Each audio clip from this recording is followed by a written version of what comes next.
Hello बच्चों, कैसे हैं आप लोग। तो हम लोग सीए फाउंडेशन अकाउंट्स का आरटीपी सॉल्व कर रहे थे जो आपके जून 2023 के एग्जाम्स के लिए रिलीज किया गया है। अभी तक हमने पार्ट 1 और 2 में क्वेश्चन नंबर 12 तक सॉल्व कर लिया था। तो आज की वीडियो में हम लोग क्वेश्चन नंबर 13 ऑनवर्ड सॉल्व करेंगे और इस आरटीपी डिस्कशन को फिनिश कर देंगे। So this will be the last part of this RTP series. तो चलिए बिना किसी देरी के मैं अपनी वीडियो की शुरुआत करता हूं।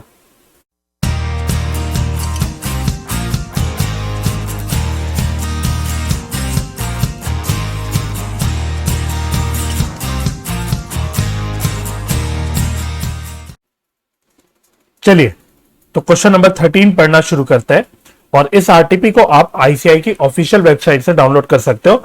लिंक मैं डिस्क्रिप्शन में छोड़ दूंगा। तो क्वेश्चन नंबर 13 आपका बेसिक पार्टनरशिप अकाउंट्स का क्वेश्चन है। कहता है P Q and R were partners in a firm sharing profits in the ratio of 1:2:2।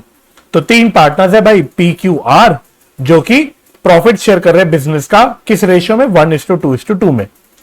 After division of the profits for the year ended 31st March 2022 their capitals were P rupees 1,50,000, Q rupees 1,80,000 and R rupees 2,10,000। तो बच्चों इस language से मुझे क्या पता लगा, जरा गौर करना कुछ शब्दों में। एक तो उसने बोला after division of the profits, मतलब ये जो साल है 31 मार्च 2022 को जो साल खत्म हो रहा है, उस साल के प्रॉफिट्स डिस्ट्रीब्यूट करने के बाद आपको कैपिटल के बैलेंसेस दे रहा है। इसका मतलब क्या आप समझ पाए, ये आपको कौन से कैपिटल के बैलेंसेस दे रहा है? ये कहीं ना कहीं आपको क्लोजिंग कैपिटल के बैलेंसेस दे रहा है। क्लियर हो गई बात? क्योंकि उसने क्या बोला कि साल जो खत्म हो रहा है 31 मार्च को 2022 को, उस साल के प्रॉफिट्स बांटने के बाद ये कैपिटल हमारे बच रहे। दैट मींस कहीं ना कहीं ये क्लोजिंग कैपिटल है एज ऑन 31 मार्च 2022। चलो, ड्यूरिंग द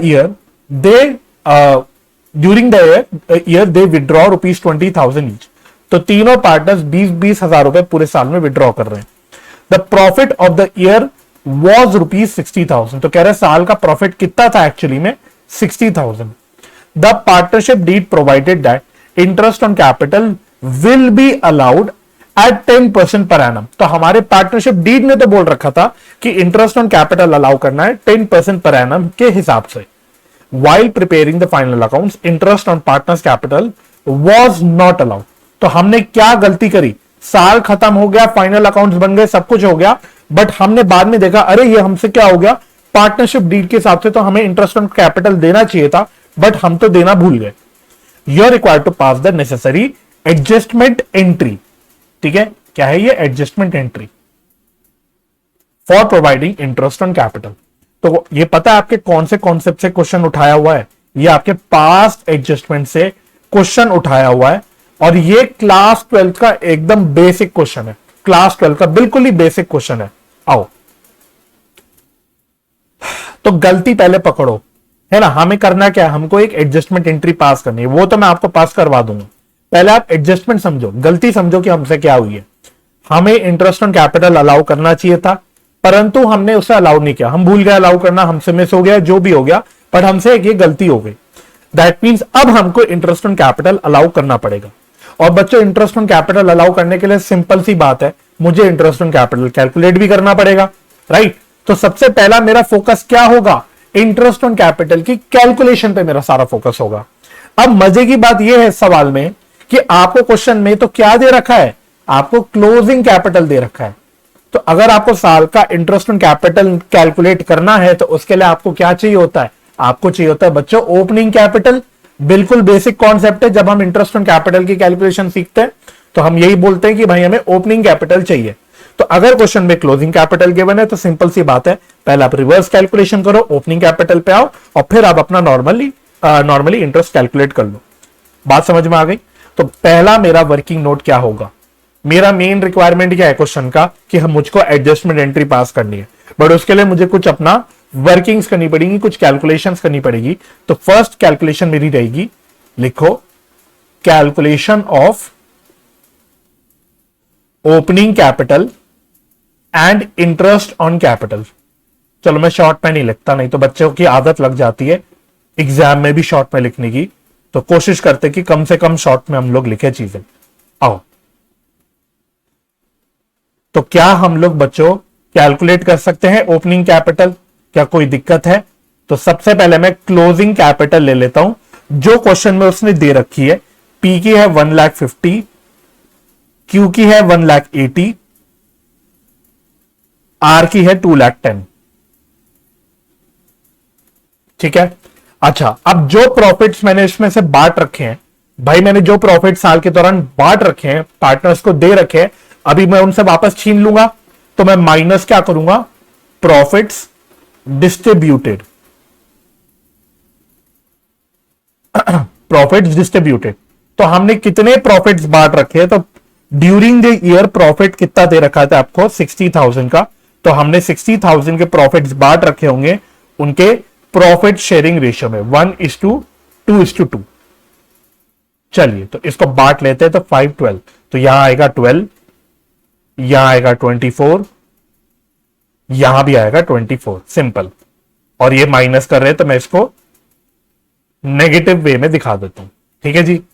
अच्छा, इसके अलावा एक चीज और, पार्टनर्स ने ड्यूरिंग द ईयर कुछ ड्राइंग्स भी कर रखी है। तो ड्राइंग से हम क्या करते हैं? हम लोग कैपिटल कम कर लेते हैं। मतलब ये जो गिवन क्लोजिंग कैपिटल है, इसमें ड्राइंग्स भी एडजस्टेड होगी, ड्राइंग्स भी कम कर रखी होगी।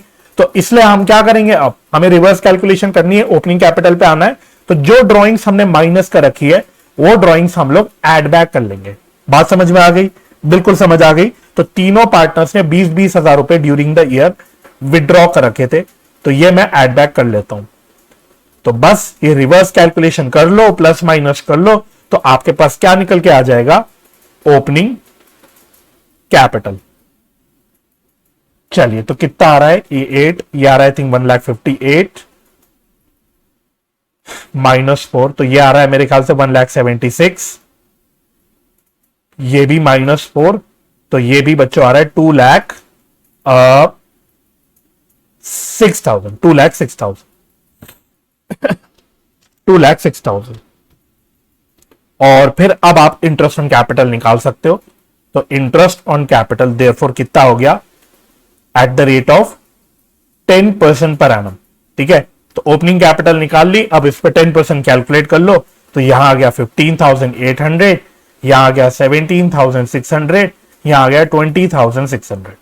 चलो, तो ये मेरे को अल्टीमेटली कैलकुलेट करना था for the purpose of my adjustment, क्योंकि मुझे इंटरेस्ट ऑन कैपिटल नहीं पता, तो मैं एडजस्टमेंट भी नहीं कर सकता। राइट? अगर ये क्लियर हो गया, तो फटाफट से सेकंड वर्किंग कर लेते हैं, जिसमें हम बनाएंगे एक एडजस्टमेंट टेबल।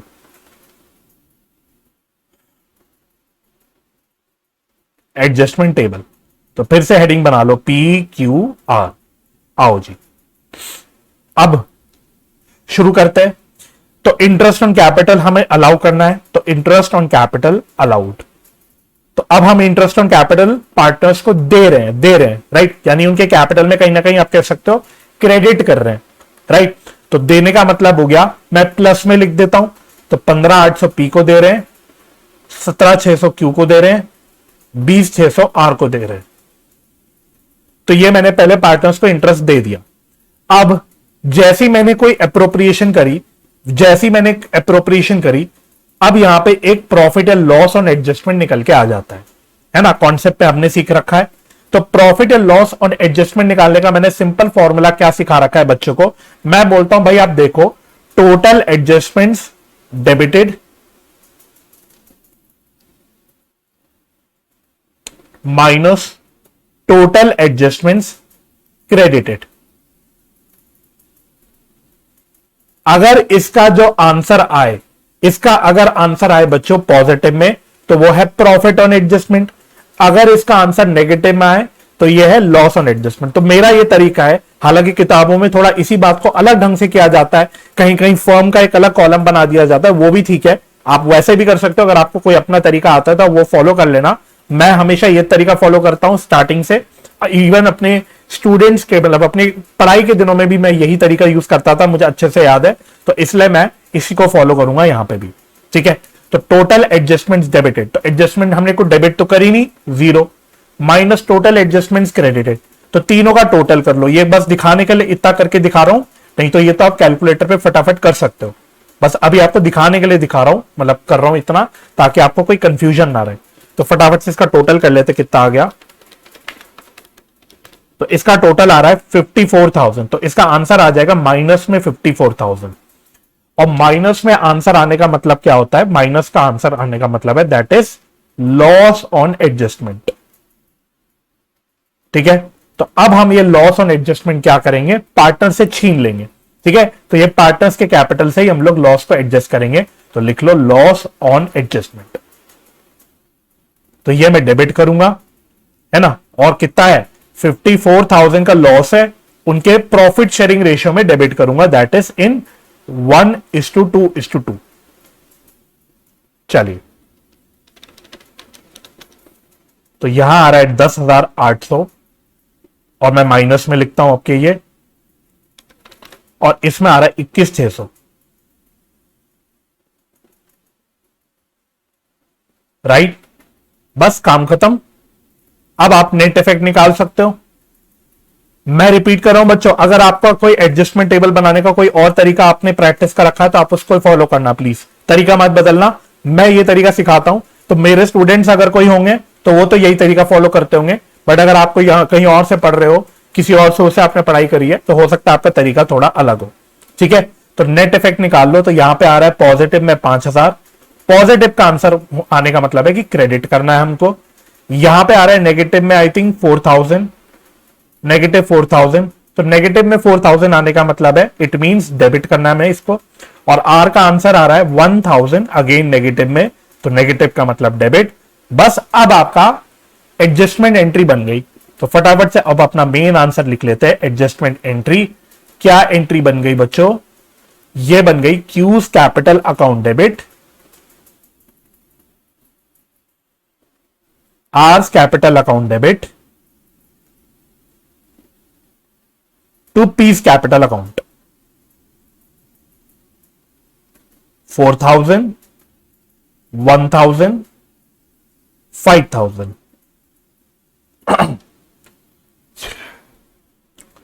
ठीक है जी, हो गया। तो फटाफट से इसको नोट करना, और अब हम बढ़ते हैं अपने नेक्स्ट क्वेश्चन की ओर। क्वेश्चन नंबर 14 देखना, ये गुडविल के चैप्टर से दिया गया क्वेश्चन है। कहता है profits and losses in for the previous years are, 2019 का प्रॉफिट दिया है 15,000, 2020 का लॉस दिया है 25,500, 2021 का प्रॉफिट दिया है 75,000, 2022 का प्रॉफिट दिया 1,12,500। तो ये आपको कितने साल के प्रॉफिट दिया, 1, 2, 3 और 4, तो मतलब आपको 4 साल के प्रॉफिट दे रखे। फिर कहता है average capital employed in the business is ₹3 lakh. Average capital employed कितना है, 3 lakh rupees. The rate of interest expected from capital invested is 10%। तो इसको पता है हम क्या बोलते हैं, net NRR, normal rate of return, not net, normal rate of return, है ना, एनआरआर। ठीक है, तो आपको कैपिटल इंप्लॉयड दे दी, आपको एनआरआर दे दिया, आपको उसने 4 साल के प्रॉफिट्स दे दिए। फिर कहता है remuneration from the alternative employment of the proprietor है ₹9,000 पर एनम। कितनी मजे की बात है सर, गुडविल का जो चैप्टर दे रखा है हमारे पार्टनरशिप अकाउंट्स के यूनिट पे दे रखा है, लेकिन यहां मजे की बात ये हो गई कि क्वेश्चन में उन्होंने प्रोप्राइटर की कहानी डाल दी। ठीक है, तो मजे की बात, बट कोई दिक्कत नहीं, हम लोग एडजस्ट कर लेंगे, बिकॉज कॉन्सेप्चुअली यहां पे कुछ ऐसा आपको कुछ नया नहीं करना पड़ेगा। हालांकि ऐसा होना नहीं चाहिए, जब आपने अपने सिलेबस में, अपने स्टडी मटेरियल में पार्टनरशिप अकाउंट्स का यूनिट पे गुडविल डाल रखा है, तो यहां आपको प्रोप्राइटर का के पॉइंट ऑफ व्यू से क्वेश्चन नहीं बनाना चाहिए। So I do not agree with this, but अब जो भी है हम कितना ही क्या ही बोल सकते हैं ना, हमें थोड़ा सा एडजस्ट करना ही पड़ता है जिंदगी में, तो हम एडजस्ट कर लेंगे। तो आपको बेसिकली एक सैलरी की इंफॉर्मेशन दे रहा है, 9,000 रुपए per annum. Calculate the value of goodwill on the basis of 3 years purchase of super profit. तो आपको गुडविल कैलकुलेट करनी है at 3 years purchase of super profits based on the average profit of 4 years. तो आपको 4 साल के profit तो दे रखे हैं, एवरेज प्रॉफिट निकाल लेना, उसको एडजस्ट कर लेना, फिर आप अपना नॉर्मल प्रॉफिट निकाल लेना, फिर आप सुपर प्रॉफिट निकाल लेना, फिर आप गुडविल निकाल लेना, बात खत्म हो गई। आओ आइए जी, तो सबसे पहले मेरे साथ निकालो बच्चों एवरेज प्रॉफिट। तो देखो वैसे तो ये सिंपल सिंपल सवाल मुझे आपको खुद से करने देने चाहिए, लेकिन मैं आपको सारे प्रैक्टिकल क्वेश्चन एटलीस्ट सारे सॉल्व करवा रहा हूं, तो मैं ये भी सॉल्व करवाऊंगा। तो फटाफट से एवरेज प्रॉफिट निकाल लेते, कितने आ गए तो जोड़ लो। तो एक प्रॉफिट दे रखा है आपको 15,000 का, फिर आपको लॉस दे रखा है 25,500 का, तो मैं माइनस में कर देता हूं इसको। फिर एक प्रॉफिट दे रखा है 75,000 का, फिर अगले साल का प्रॉफिट दे रखा है 1,12,500 का। तो इसको पूरे को डिवाइड कर दो किससे सर, 4 से डिवाइड कर लो, तो एवरेज प्रॉफिट आ जाएगा 4 साल का। तो मैं डायरेक्टली इसको सॉल्व करके निकाल लेता हूं कितना आ रहा है। तो यह आ रहा है 1,77,000 और डिवाइड करेंगे 4 से, तो यह आ रहा है 44,250। 44,250, ठीक है। अच्छा, अब आपको पता है कि गुडविल निकालने के लिए जो हमें एवरेज प्रॉफिट लेने होते हैं उसमें हमें कभी कभी कुछ एडजस्टमेंट्स करनी होती है। तो अब मैं निकालूंगा adjusted average profit, adjusted profit या एडजस्टेड एवरेज प्रॉफिट। और मैंने आपको यह भी बता रखा है कि इसको हम लोग नॉर्मल बिजनेस प्रॉफिट भी बोल देते हैं, या इसको हम फ्यूचर मेंटेनेबल प्रॉफिट भी बोल देते हैं। बहुत सारे नाम होते हैं किताबों में, तो आप कुछ भी नाम बोल लो, नहीं तो सिंपली इस पे आप बोल दो एवरेज प्रॉफिट या एडजस्टेड एवरेज प्रॉफिट, ठीक है। तो वैसे तो बच्चों एवरेज प्रॉफिट आया 44,250 का, बट सवाल ने बोल रखा है कि हमें एक सैलरी की भी एडजस्टमेंट करनी है। उसने इनडायरेक्टली बोल रखा है कि आप एक सैलरी की भी एडजस्टमेंट करो। तो आफ्टर एडजस्टिंग सैलरी मेरे कितने प्रॉफिट्स बच गए, ये बच गए 35,250, ठीक है। तो अब मेरे को ये वाला प्रॉफिट कंसिडर करना है for the purpose of my goodwill calculation. तो मैं इसको अलग से हाईलाइट करके छोड़ देता हूं, ठीक है। नेक्स्ट अब आपको निकालना है क्या, नॉर्मल प्रॉफिट्स। नॉर्मल प्रॉफिट तो ये कैसे निकलता है, एवरेज कैपिटल इंप्लॉयड सवाल ने दे रखा है इंटू NRR। तो एवरेज कैपिटल इंप्लॉयड कितना दे रखा है, 3 लाख रुपीस दे रखा है, और NRR 10% दे रखा है। So this comes out to 30,000। This will come out to be 30,000, ठीक है। तो अब सुपर प्रॉफिट निकाल सकते हो। सो सुपर प्रॉफिट कैसे निकालते हैं हम लोग, एडजस्टेड एवरेज प्रॉफिट्स। इसको आप एक्चुअल प्रॉफिट भी बोल सकते हो, है ना, एक्चुअल प्रॉफिट भी बोल देते हो। तो क्वेश्चन में एवरेज प्रॉफिट यूज कर रहे हैं तो हम एवरेज प्रॉफिट लिख रहे हैं। कभी कभी क्वेश्चन में बस वो एक्चुअल प्रॉफिट बताता है, तो उस केस में फिर आप एक्चुअल प्रॉफिट लेते हो, ठीक है, according to the given information, minus normal profit.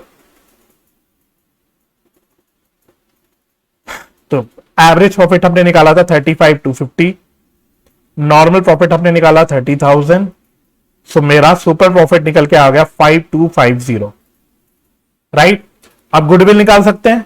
So goodwill is equal to super profit into number of years purchased.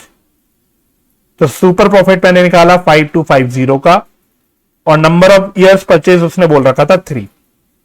बस आ गया मेरा आंसर। तो यह आ रहा है 15,750, 15,750। सो this is the final answer, यही हमें यहां पे निकालना था, ठीक है जी। बढ़ सकते हैं आगे, बिल्कुल बढ़ सकते हैं सर। चलो चलिए क्वेश्चन नंबर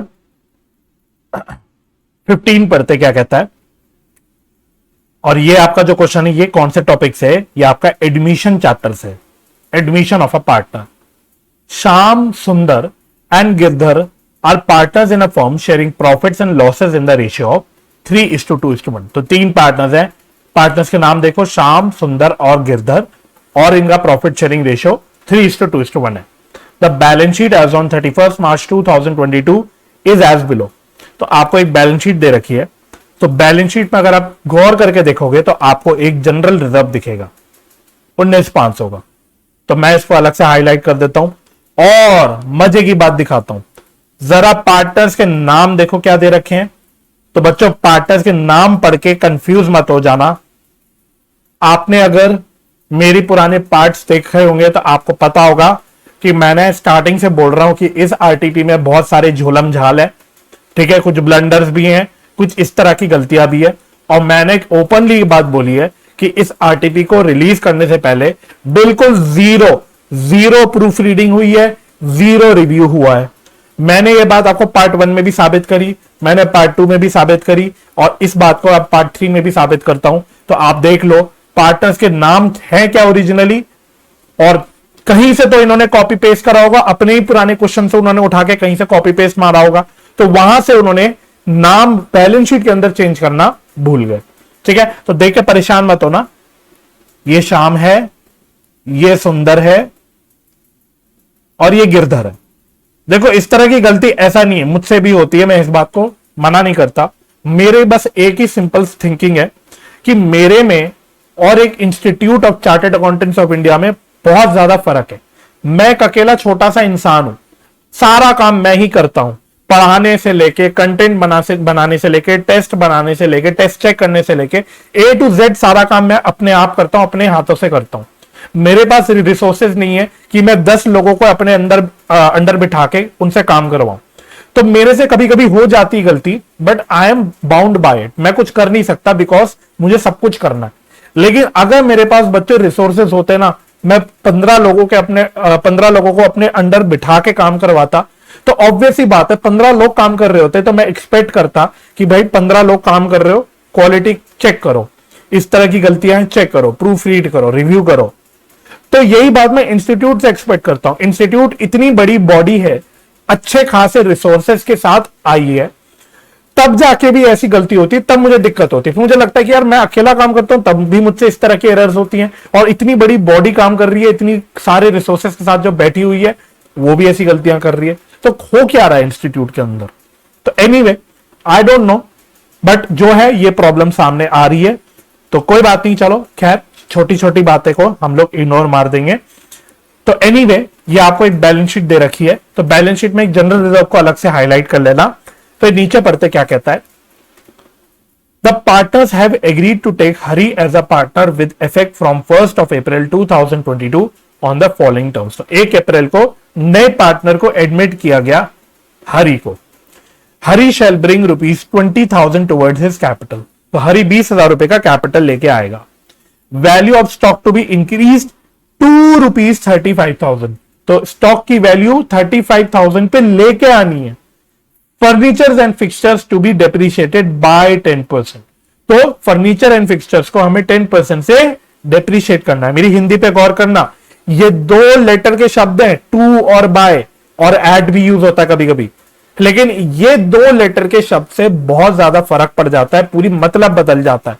तो आई होप आपको ये टू, बाय, एट, ये सारी जो टर्म्स यूज होती है इसका मतलब पढ़ना आता हो, कि आप समझ जाते हो कि ये क्या बोलना चाहता है। ठीक है, चलो अब वैसे ही देखना, थर्ड में भी देखना, provision for bad and doubtful debt should be provided at 2%। तो हमें 2% का प्रोविजन बनाना है।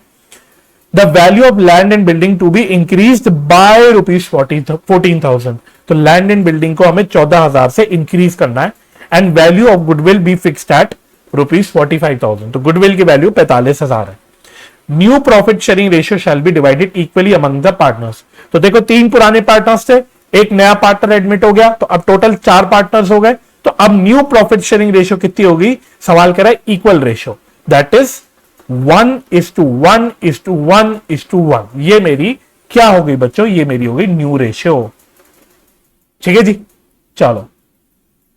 The outstanding liabilities include 1750 due to Aman which has been paid by Shyam. तो ये एक पॉइंट है, इस पे एक छोटा सा सितारा लगा देता हूं। तो कह रहा है कि हमारी आउटस्टैंडिंग लाइबिलिटीज थी, तो जरा बैलेंस शीट पे झांकना, तो ये रही मेरी 5500 रुपए की बैलेंस शीट में एक आउटस्टैंडिंग लाइबिलिटीज आ रही है। कह रहा है इसमें से कुछ आउटस्टैंडिंग लाइबिलिटी है जो हमें राम को पे करना था, या किसको पे करना था? सॉरी, अमन को पे करना था। 1750 रुपए हमें अमन को पे करना था। तो वो क्या किया? वो हमारे एक पार्टनर ने, एक भले पार्टनर ने, श्याम ने पे कर दिया फर्म के बिहाफ पे। तो इस तरह की जब बात होती है तो इसकी देखो एंट्री क्या होती है। आप एंट्री इसकी यहीं पे हाथ के हाथ लिख लो, तो हम इसकी डायरेक्ट पोस्टिंग कर लेंगे। बहुत सिंपल एंट्री है, मेरी आउटस्टैंडिंग लाइबिलिटी तो खत्म हो रही है क्योंकि मैं पे कर रहा हूं, या ये पे ऑफ हो रही है, तो आउटस्टैंडिंग लाइबिलिटी खत्म हो रही है, तो उसको तो मैं डेबिट कर देता हूं। लेकिन ये मैं नहीं पे कर रहा, अगर ये फर्म अपने पॉकेट से पे कर रही होती तो टू कैश है बैंक लिखती, लेकिन फर्म अपने पॉकेट से नहीं पे कर रही, श्याम पे कर रहा है फर्म के बिहाफ पे। तो हम क्या करेंगे, क्योंकि ये श्याम पे कर रहा है तो अब हम श्याम के कैपिटल को बढ़ा देंगे इतने रुपए से, तो श्याम के कैपिटल को हम लोग क्रेडिट कर देंगे। ठीक है, तो 1750 था ना, तो देखो बच्चों ये मेरी एंट्री बन गई। तो आप चाहे तो अगर आपको इस वाले पॉइंट में दिक्कत आती है तो इस एंट्री को कहीं पे नोट कर लेना, जहां पे भी आप ये क्वेश्चन सॉल्व कर रहे हो इसको आप नोट कर लेना। ठीक है, अकॉर्डिंगली इसकी हमें एडजस्टमेंट करनी पड़ेगी अपने आंसर में। Necessary entries were not made in accounts. ठीक है, तो ये कह रहा है एंट्रीज हमने नहीं पास करी थी तो इसकी हमने एंट्री अपने आप पास कर दी। चलो, प्रिपेयर करना है हमको revaluation account, capital account, balance sheet of the firm after admission. तो वैसे देखूं तो बिल्कुल स्ट्रेट फॉरवर्ड क्वेश्चन है, ऑलमोस्ट आप कह सकते हो, ऑलमोस्ट क्या, ये है ही 12th लेवल का क्वेश्चन, 12वीं के लेवल का क्वेश्चन है, बल्कि 12वीं में भी हम इस क्वेश्चन को इजी कैटेगरी का क्वेश्चन बोलते हैं। आओ, तो सबसे पहले बनाते हैं, बिल्कुल अपना सिंपल काम करते हैं, रीवैल्यूएशन अकाउंट। आओ, तो बनाओ मेरे साथ साथ रीवैल्यूएशन अकाउंट।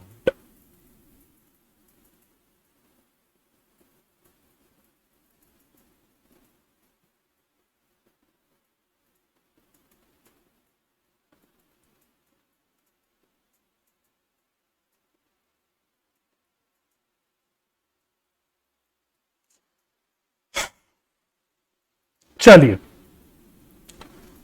आओ जी। तो रीवैल्यूएशन की जो पॉइंट है वो सेकंड पॉइंट से, यानी सेकंड एडजस्टमेंट से शुरू हो रहे हैं। Value of stock to be increase to 35,000, है ना, तो ये बोला था। तो एक बार जरा बैलेंस शीट में देखना स्टॉक है कितने का। तो सर बैलेंस शीट में स्टॉक है 31,500 का। अब इसको हमें बढ़ा के कितना करना है, 35,000 करना है। तो कितने रुपए से बढ़ाना पड़ेगा, इसका मतलब मेरे को 3500 से। तो 3500 से मुझे स्टॉक बढ़ाना पड़ेगा, और क्योंकि एक फायदा है, एसेट बढ़ा रहा हूं, तो इसको मैं क्रेडिट साइड पे लिख दूंगा, बाय स्टॉक अकाउंट 3500। राइट। इसी प्रकार से अगला है फर्नीचर एंड फिक्सचर्स को डेप्रिशिएट करना है 10% से, तो ये नुकसान है, इसको डेबिट साइड पे डाल दूंगा। टू फर्नीचर्स एंड फिक्सचर्स, तो कितना दे रखा है, 18,000 दे रखा है, तो 10% आ गया 18,000 का, 1800। फिर क्या रखा है कि प्रोविजन फॉर डाउटफुल डेट्स बनाना है। तो एग्जिस्टिंग प्रोविजन देख लेना, हमेशा जब भी प्रोविजन की बात करें तो एग्जिस्टिंग प्रोविजन कुछ नहीं है सवाल में, तो डायरेक्टली आप लिख लो यहां पे प्रोविजन फॉर डाउटफुल डेट्स। तो कैलकुलेट कर लो यार। ठीक है, मैं यहां पे कैलकुलेशन नहीं दिखा रहा, बड़ा सिंपल है। डेटर्स आपको दे रखे हैं 26,750 के, 26,750 के आपको डेटर्स दे रखे हैं बैलेंस शीट में, और कितने का प्रोविजन बनाना है हमें, 2% का प्रोविजन बनाना है। तो प्रोविजन आ गया आपका 535 रुपीज का। ठीक है जी। इसके अलावा फिर कहता है value of land and building is to be increase by 14,000। तो लैंड एंड बिल्डिंग एक एसेट है, तो उसकी वैल्यू बढ़ा रहे हैं, तो ये क्रेडिट साइड में डाल देंगे। कितने रुपए से, 14,000 से। फिर वैल्यू ऑफ गुडविल, तो गुडविल वाला पॉइंट तो अलग है। तो बस इतना ही पॉइंट है आपका रीवैल्यूएशन से रिलेटेड। अच्छा, इसमें कई बार बच्चों को कंफ्यूजन होता है इस तरह के सवाल में कि सर यार लाइबिलिटी भी तो खत्म हो रही है, ये वाली लाइबिलिटी भी तो खत्म हो रही है, तो बट ये जो लाइबिलिटी खत्म हो रही है ये कोई फायदा नहीं हो रहा, ये पे ही कर रहे हैं हम अल्टीमेटली। हाँ, इनडायरेक्टली पे कर रहे हैं, क्योंकि शाम पे कर रहा है अपनी जेब से, तो हम शाम के कैपिटल को उससे कंपनसेट कर रहे हैं, तो इनडायरेक्टली हम पे कर रहे हैं इसको। ये मेरी लाइबिलिटी कम नहीं हो रही, फ्री फंड में मेरी लाइबिलिटी कम नहीं हो रही, सो दिस इज नॉट अ फायदा, ये कोई फायदा नहीं है, इसलिए ये रिवैल्यूएशन में नहीं आएगा। ठीक है, ये बात ध्यान रखना। तो बस इतना ही बनेगा मेरा रिवैल्यूएशन अकाउंट। तो मैंने खाली पीली इतना बड़ा बनाया फॉर्मेट, कोई बात नहीं। तो आ क्या रहा है, वैसे प्रॉफिट ही आ रहा है ना, तो लिख देते हैं टू प्रॉफिट या टू गेन ऑन रीवैल्यूएशन, और इसको हम बांट देंगे पार्टनर्स में, श्याम, सुंदर और गिरधर। चलिए जी, तो कितना आ रहा है प्रॉफिट मेरा, तो टोटल आ रहा है 17,500।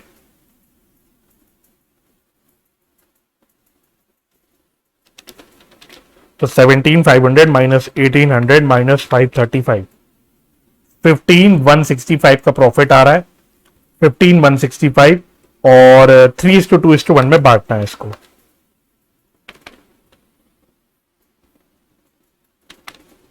तो देखो ये 0.5 करके आ रहा है, तो पॉइंट्स में ही ले लेता हूं। 7582.5 इसका आ रहा है, और 5055 इसका आ रहा है,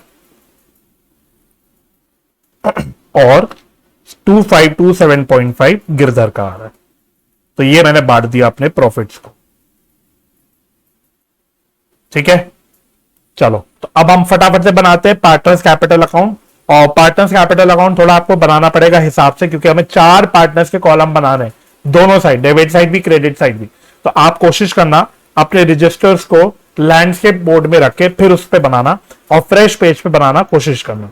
ठीक है, तो मैं फटाफट से तैयार कर लेता हूं पार्टनर्स का कैपिटल अकाउंट। तो आप भी पहले कैपिटल अकाउंट का फॉर्मेट तैयार करना, फिर मेरे साथ साथ सॉल्व करना।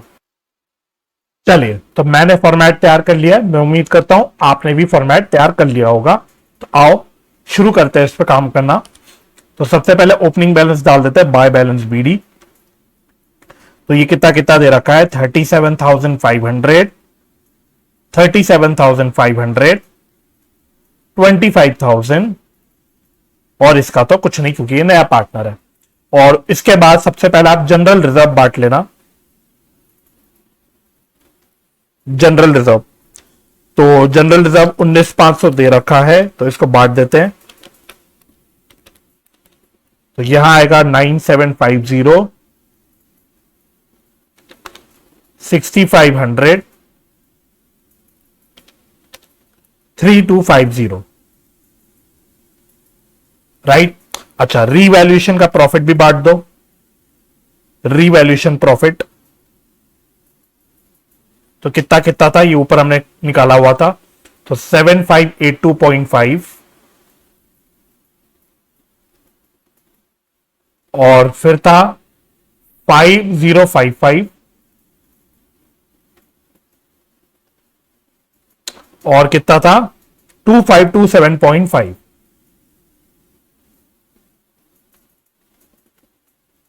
चलो, अच्छा, नया पार्टनर कैश में कैपिटल लाया था, तो आप बाय कैश भी लिख सकते हो, आप बाय बैंक भी लिख सकते हो। ठीक है, जो लिखना चाहो लिखो, क्योंकि बैलेंस शीट में, क्वेश्चन की बैलेंस शीट में कैश इन हैंड भी दे रखा है, कैश एट बैंक भी दे रखा है, मतलब फर्म के पास कैश भी है, बैंक में पैसा भी है। तो कैसे भी आप कर लो, एक ही बात है।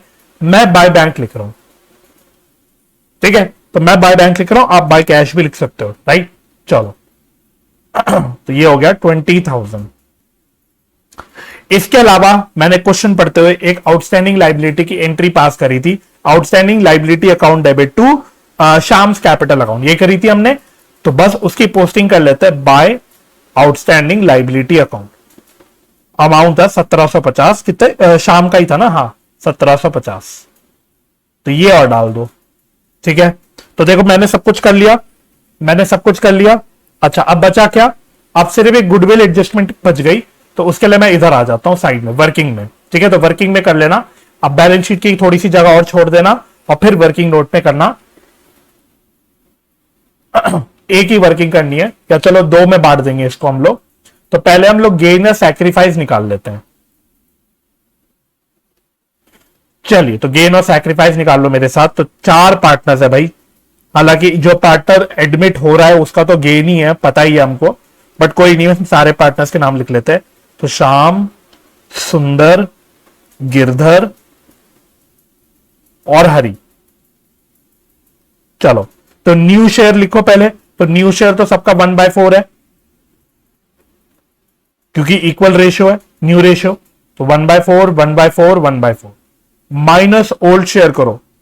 तो शाम का ओल्ड शेयर हो गया 3/6, सुंदर का ओल्ड शेयर हो गया 2/6, गिरधर का ओल्ड शेयर हो गया 1/6, और हरि का तो ओल्ड शेयर कुछ था नहीं क्योंकि वो अब नया एडमिट हो रहा है।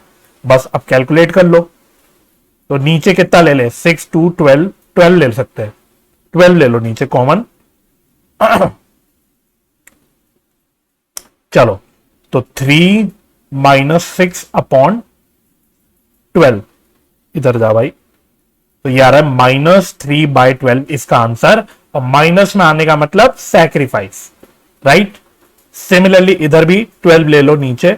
तो 3 माइनस कितना आ गया 4, तो इसका भी आंसर आ रहा है -1/12, माइनस का मतलब सैक्रिफाइस, ठीक है। इसका आंसर कितना आ रहा है, नीचे 12 ले लो, तो 3 - 2/12, तो इसका आंसर आ रहा है प्लस में 1/12, तो इसका हो गया गेन। और लास्ट हो गया इसका तो गेन ही है 1/4, बस इसको 1/12 मतलब ऊपर नीचे सेम कर देता हूं अभी मजे के लिए, नहीं भी करूंगा तो चल जाएगा बट कर लेता हूं। तो ये आ गया 3/12।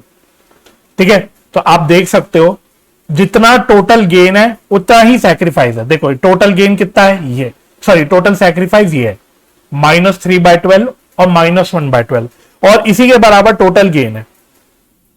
तो हमेशा याद रखना जब भी रिकॉन्स्टिट्यूशन होता है तो सारे पार्टनर्स के मिला के जो टोटल गेन होता है that is always equal to total sacrifice. ये हमेशा बराबर आएगा, चाहे एडमिशन ले लो, चाहे रिटायरमेंट ले लो, चाहे डेथ ले लो, चाहे कुछ ले लो। ठीक है, ये दिस विल बी इक्वल। ठीक है, ये तो बस आपको दिखाने के लिए कर रहा था। अब एंट्री पास कर लेते हैं गुडविल की। तो गेनिंग टू सैक्रिफाइसिंग होता है, तो क्या एंट्री बन जाएगी, Girdhar's capital account debit, Hari's capital account debit to Shyam's capital account to Sundar's capital account. तो गेनिंग टू सैक्रिफाइसिंग। अच्छा, अमाउंट कैसे लोगे, तो बस कुछ नहीं, बड़ा सिंपल है अमाउंट लेने में। आपको गुडविल की वैल्यू सवाल ने दे रखी है 45,000 की, इसको इनके इंडिविजुअल गेन या सैक्रिफाइस से मल्टीप्लाई कर लो।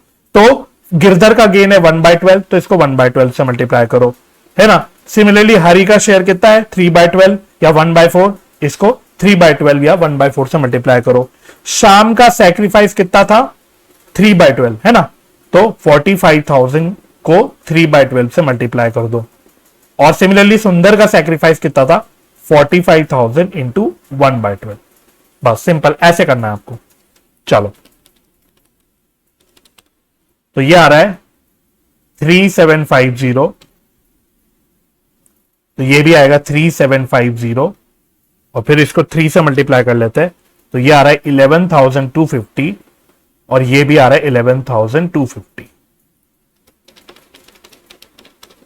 चलिए ठीक है, तो देखो गुडविल एडजस्टमेंट एंट्री पास हो गई, तो आप भी पहले पास कर लेना इसको। अब थोड़ा सा चैलेंज कहां आता है, इसको पोस्ट करने में चैलेंज आता है। जब एक से ज्यादा पार्टनर्स हो जाते हैं तो थोड़ा पोस्टिंग में, मतलब 3 से ज्यादा पार्टनर्स हो जाते हैं, यानी जैसे यहाँ पे 4 पार्टनर्स हो गए, तो यह पोस्टिंग में थोड़ा सा चैलेंजिंग हो जाता है। तो इसको पोस्ट करने का सिंपल तरीका बताता हूं, बारी बारी से करते हैं। गिरधर को हमें 3750 से डेबिट करना है, तो हम पता है क्या लिखेंगे, देखो ऐसे लिखेंगे, डेबिट पे आ जाओ 2। अब ये किसकी वजह से कर रहे हैं हम लोग डेबिट, इन दोनों की वजह से, शाम और सुंदर की वजह से, तो हम ऐसे लिख लेंगे 2 शाम्स एंड सुंदर्स कैपिटल, ऐसे क्लब करके लिख देंगे, बिल्कुल ठीक है, कोई दिक्कत नहीं। इंस्टीट्यूट भी करता है ऐसे, बहुत सारे किताबों में ऐसी करा हुआ मिलता है, तो कोई भी दिक्कत नहीं है इसमें। ठीक है, तो गिरधर को कितने से डेबिट कर रहे थे हम लोग 3750 से, और देखोगे तो हरि को भी हम लोग डेबिट कर रहे हैं 11,250 से। बात समझ में आ गई, बिल्कुल सेम वे में। अब क्रेडिट में जो पोस्ट करना है हमें शाम और सुंदर में, हम यहां क्या लिख देंगे, by Girdhar, by Girdhar's capital account and Hari's capital account. ठीक है, तो कितना कितना अमाउंट है, गिरधर में है 3750, सॉरी शाम में है 11,250, 11,250 और 3750 खत्म। देख लो, तो एक बार फटाफट से कैपिटल अकाउंट नजर मार लेना। तो मैं चेक कर लेता हूं कैलकुलेशन। तो सबसे पहले शाम का अकाउंट क्लोज करते हैं।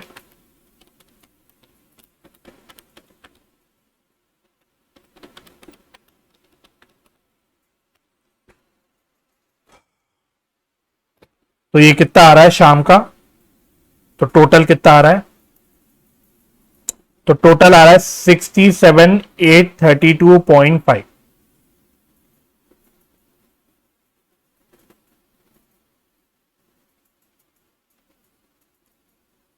$67,832.5। तो बैलेंस भी इतना ही बचेगा, टू बैलेंस सीडी 67,832.5।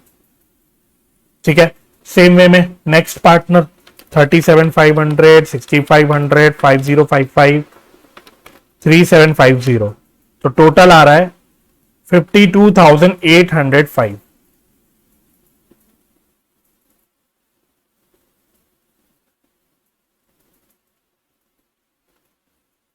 तो बैलेंस कितना बचा? इतना ही बचा, 52,805। राइट। अब गिरधर के कैपिटल में आ जाओ। गिरधर के कैपिटल में तो 25,3250, 2527.5, तो टोटल आ रहा है 30,777.5। 30,777.5 माइनस 3750।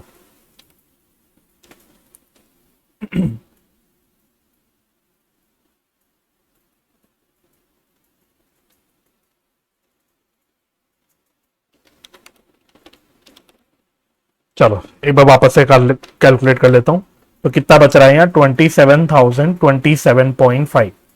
27,027.5। और हरी में कितना हो गया? हरी में तो 20,000 ही है, तो इसका तो करने की जरूरत ही नहीं है। तो इसका 20,000 यहां पे, और बस 20,000 में से 11,250 माइनस करने पड़ेंगे। तो कितना बैलेंस बच जाएगा? 8750। चलो जी, ठीक है। तो आंसर एक बार इंस्टीट्यूट का भी मैं चेक कर लेता हूं। ठीक लग रहा है, ठीक है। तो उन्होंने भी पॉइंट्स में लिया, मुझे लगा था इंस्टीट्यूट ने राउंड ऑफ किया होगा कंफ्यूजिंग ढंग से, बट उन्होंने भी पॉइंट्स में ही आंसर ले रखा है, कोई दिक्कत। ठीक है, चलो लास्ट स्टेप बच गया अपना बैलेंस शीट। तो देखो बैलेंस शीट में प्रॉपरली हेडिंग डालना, बैलेंस शीट एज एट। अब यहां पे बच्चे पता है क्या गलती करते हैं? मैं पहले भी ये गलती कई बार पॉइंट आउट कर चुका हूं, मैं दोबारा कर लेता हूं।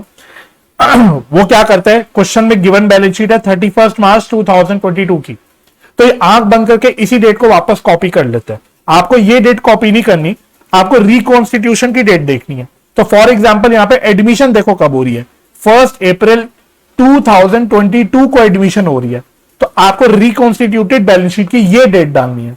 ठीक है, कभी वो क्वेश्चन में अगर डेट ना दे तो फिर आप क्वेश्चन बैलेंस शीट की डेट डाल देना, कोई दिक्कत नहीं है, मतलब क्वेश्चन की बैलेंस शीट की डेट डाल देना। लेकिन अगर क्वेश्चन में गिवन है, चाहे एडमिशन हो, चाहे रिटायरमेंट हो, चाहे डेथ हो, कुछ भी हो, तो आपको ये डेट डालनी है।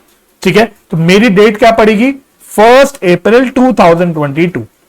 मेजॉरिटी बच्चे ये झोल करते हैं, मैं बिल्कुल आपको लिख के बता रहा हूं, मेजॉरिटी बच्चे करते हैं, और मुझे पूरा भरोसा है आप में से कई बच्चे ऐसे होंगे जो ये गलती करते होंगे। अगर मैं ये ना बताता तो आप डेट या तो डालते ही नहीं, ठीक है, और डालते तो 31 मार्च डालते। तो इस बात का आप प्लीज ध्यान रखना। सीए के एग्जाम है भाई, हमें पता नहीं ना कहां नंबर कट जाए, हमें तो कोशिश करनी है कि हमारे जितना हो सके, मतलब रिस्क कम करना है हमको, कि हमारे मार्क्स ना कटे। तो बस इसलिए मैं छोटी छोटी चीजें बोलता रहता हूं बीच बीच में। आओ तो बना लेते हैं अपना बैलेंस शीट।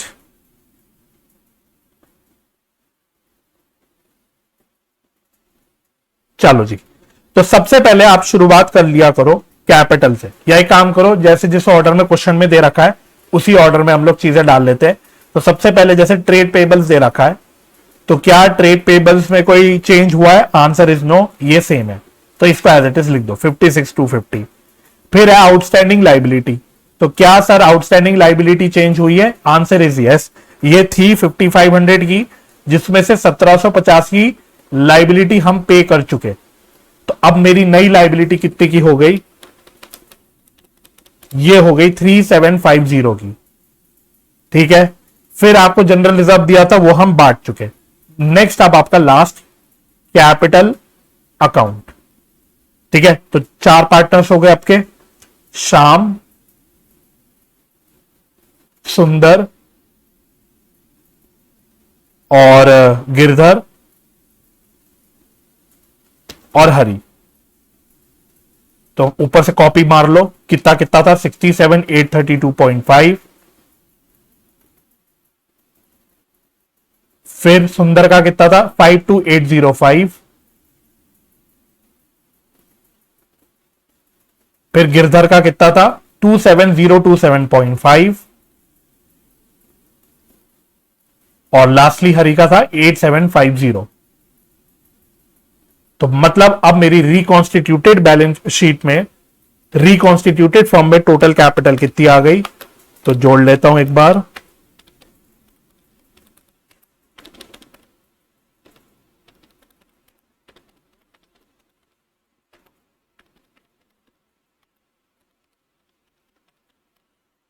तो ये आ रही है 156,415।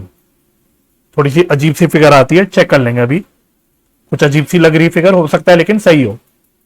मुझे लग रहा था राउंड फिगर में आ जाएगा टोटल कैपिटल, ऐसा मेरे को लग रहा था, पता नहीं क्यों, बट वो आ नहीं रहा। तो देखते हैं, एसेट साइड भी डाल लेते हैं।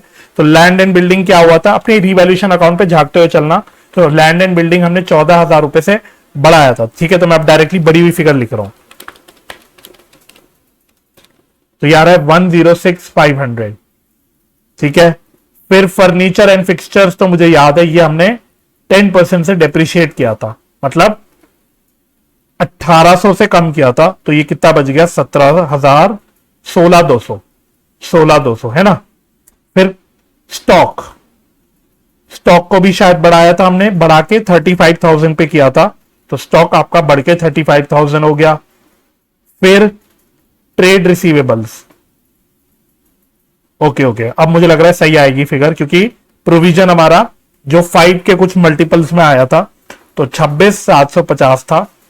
इसमें हमने प्रोविजन बनाया था, प्रोविजन फॉर डाउटफुल डेट्स।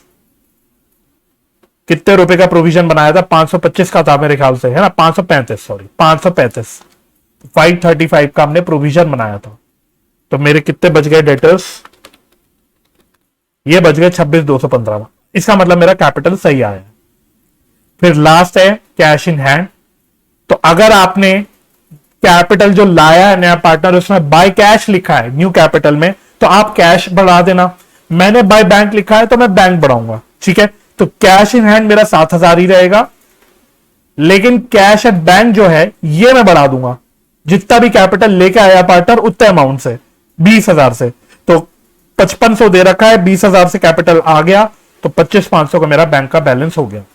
बात समझ में आ गई। तो थोड़ा सा इस तरह से आप स्मार्टली काम करना, बाय कैश लिखो बाय बैंक लिखो, उससे फर्क नहीं पड़ता, लेकिन बैलेंस शीट में सही फिगर को बढ़ाना, ठीक है। तो अब मैं टोटल मैच करता हूं बैलेंस शीट का। तो शायद टोटल आना चाहिए 2,16,415। तो ये टोटल, चलो जी मैच हो रहा है, 2,16,415, 2,16,415। इंस्टीट्यूट का आंसर भी यही है, ठीक है। मतलब हम भी ठीक, आईसीआई भी ठीक, थैंकफुली। तो इस क्वेश्चन में सिर्फ एक ही झोल था कि गिवन बैलेंस शीट में जो पार्टनर्स के नाम थे वो गलत दे रखे थे। इसके अलावा क्वेश्चन बिल्कुल ठीक है, स्ट्रेट फॉरवर्ड क्वेश्चन है, और सजेस्टेड आंसर भी आप चेक कर सकते हो, वो भी ठीक है, राइट। तो चलो नेक्स्ट क्वेश्चन की ओर बढ़ते हैं। आइए जी क्वेश्चन नंबर 16 करते हैं।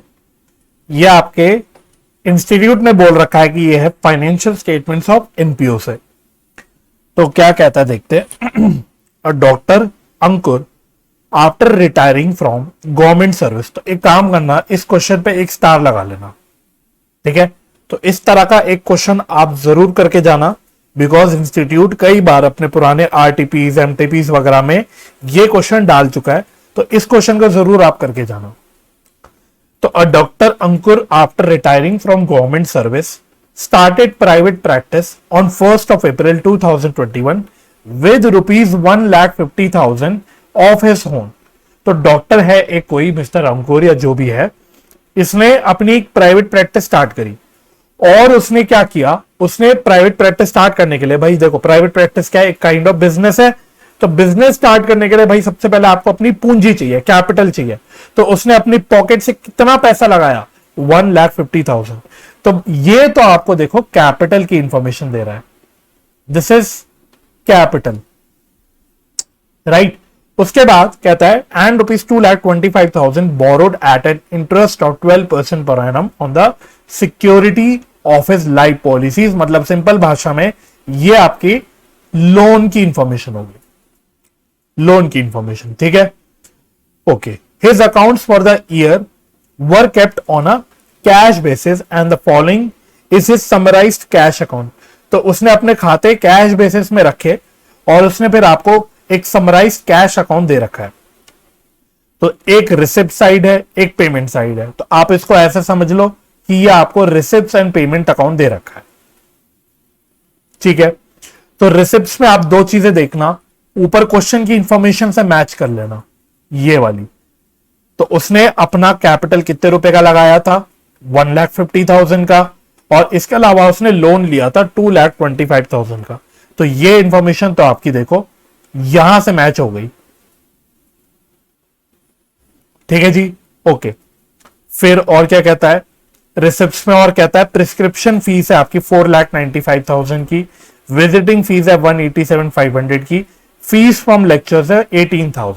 तो ये तो उसकी अपनी प्रोफेशन से सारी चीजें आ रही है, prescription fees, visiting fees, lecture की फीस, ये सारी उसकी अपनी प्रैक्टिस से आ रही है। लेकिन एक चीज फिर उसने लास्ट में क्या रिसिप्ट बताई, पेंशन रिसीव्ड 2,25,000।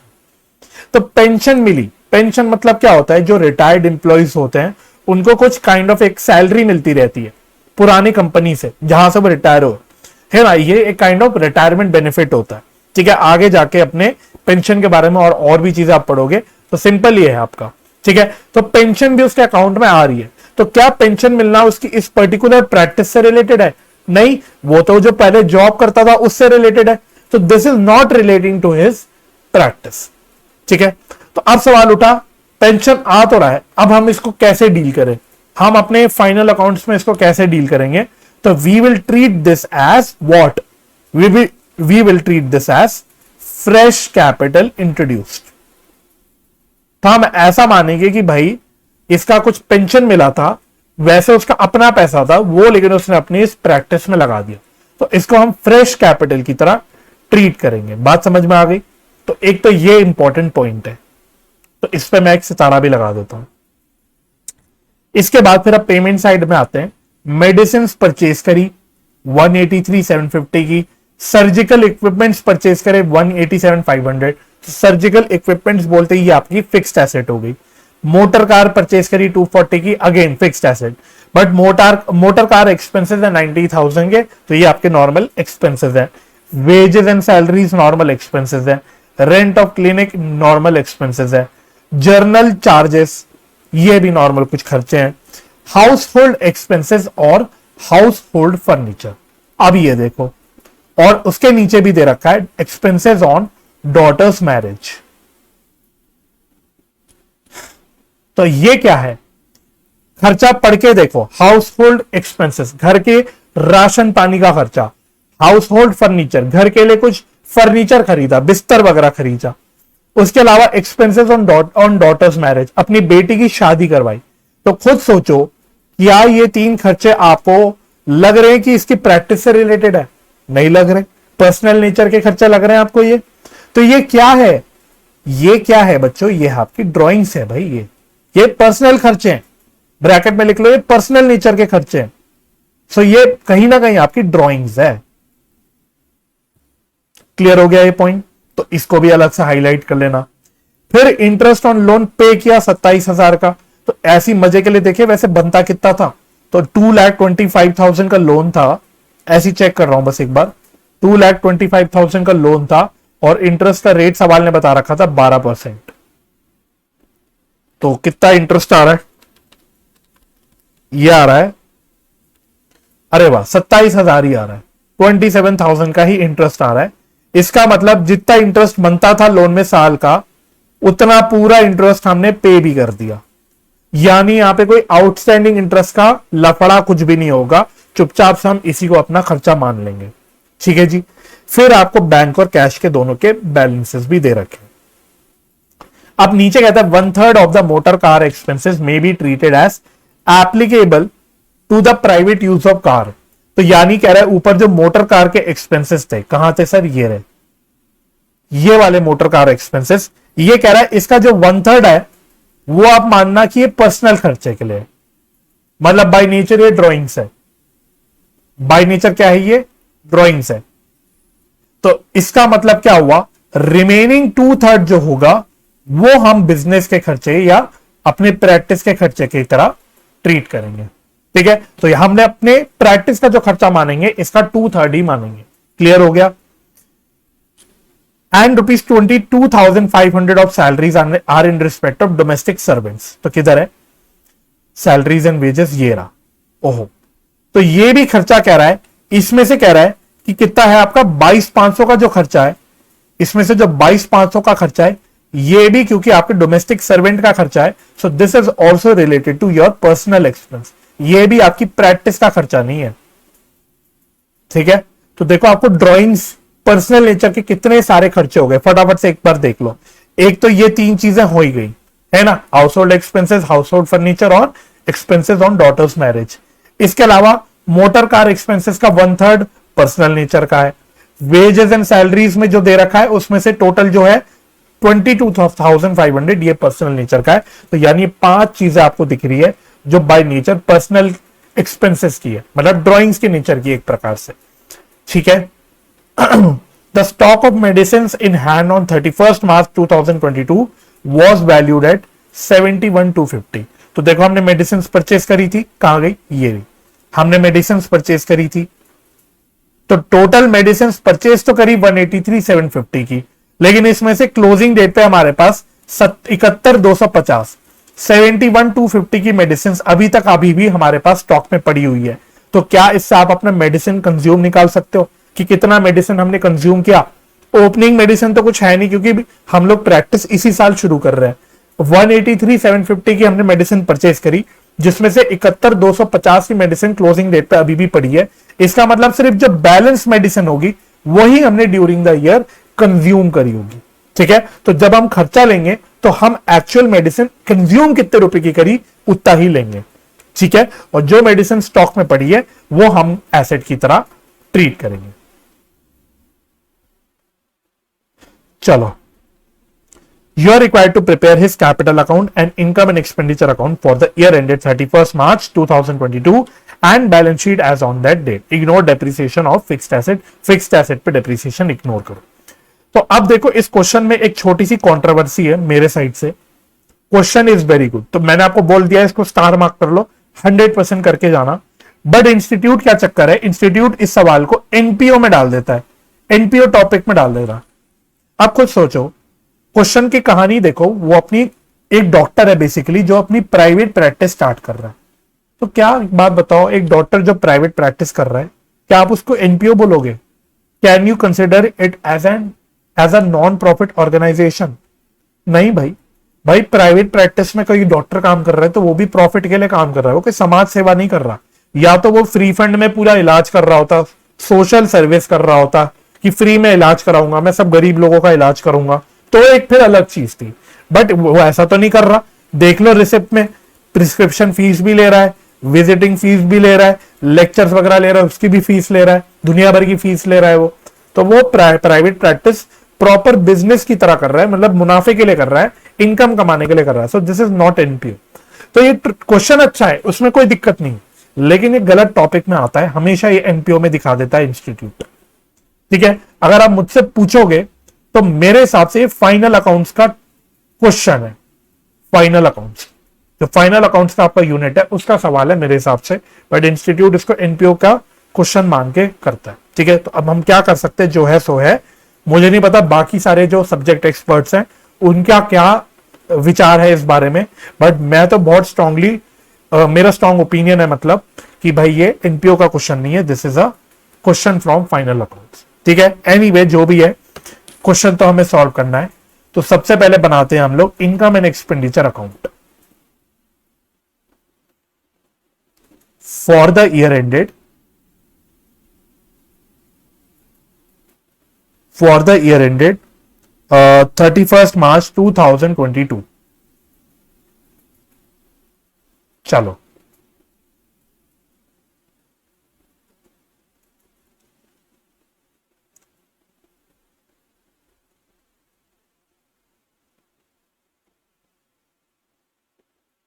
बढ़ा देंगे इसको और अगर जरूरत पड़ी तो। देखो डेबिट साइड ये है, क्रेडिट साइड ये है, तो आपको अच्छे से पता है इनकम एंड एक्सपेंडिचर में डेबिट साइड पे हम एक्सपेंडिचर दिखाते हैं सारे,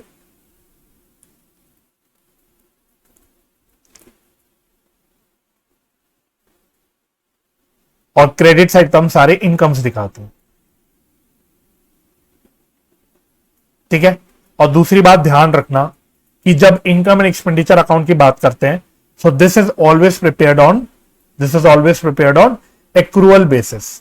तो ये हम एक्रूअल बेसिस पे बनाएंगे, ये याद रखना, ठीक है, तो वैसे तो आप अपने एनपीओ के चैप्टर में ये चीज पढ़ते ही हो, है ना, चाहे प्रॉफिट एंड लॉस अकाउंट बने चाहे इनकम एंड एक्सपेंडिचर अकाउंट बने, ये एक्रूअल बेसिस पे बनता है, राइट। चलो तो एक एक करके पहले हम लोग क्या करें, इनकम साइड से स्टार्ट करते हैं। तो इनकम लेना शुरू करो, ठीक है। तो कैपिटल इनकम नहीं है, लोन इनकम नहीं है, प्रिस्क्रिप्शन फीस ये इनकम है। तो प्रिस्क्रिप्शन फीस 4,95,000, राइट। फिर है विजिटिंग फीस, ये भी इनकम है।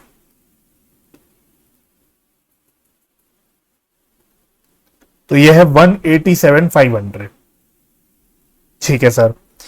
फिर फीस फ्रॉम लेक्चर, ये भी इनकम है।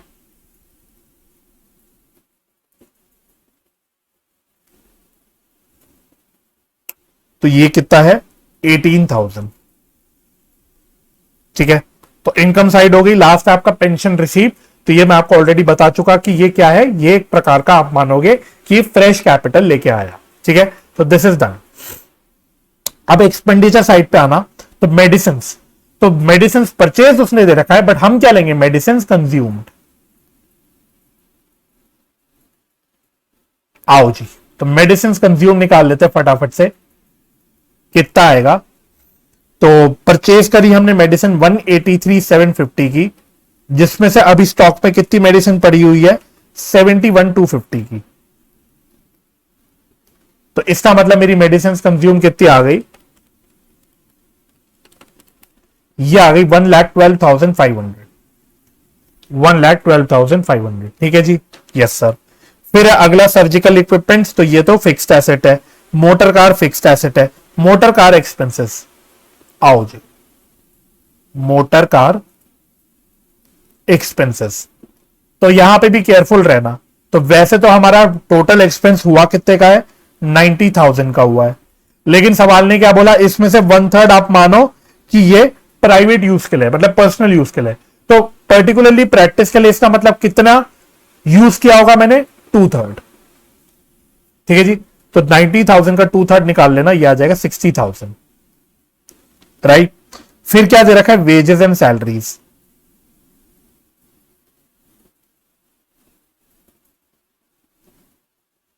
वेजेस एंड सैलरीज, ठीक है, आओ।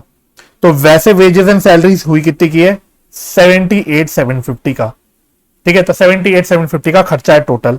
लेकिन इसमें से भी सवाल ने क्या बोला, इसमें से सवाल ने बोला कि 22,500 का जो सैलरी है वो डोमेस्टिक सर्वेंट के लिए है, 22,500, है ना। तो ये अगेन एक पर्सनल नेचर का खर्चा है। तो मैं तो सिर्फ उतना ही खर्चा लूंगा ना जो मेरी प्रैक्टिस से रिलेटेड है ना। तो 78,750 माइनस 22,500, तो ये आ रहा है 56,250। क्लियर हो गया। फिर है रेंट ऑफ क्लिनिक। अब बाकी खर्चे तो आपके ठीक है, तो थोड़ा सा इसको एक्सटेंड कर लेता हूं हल्का सा।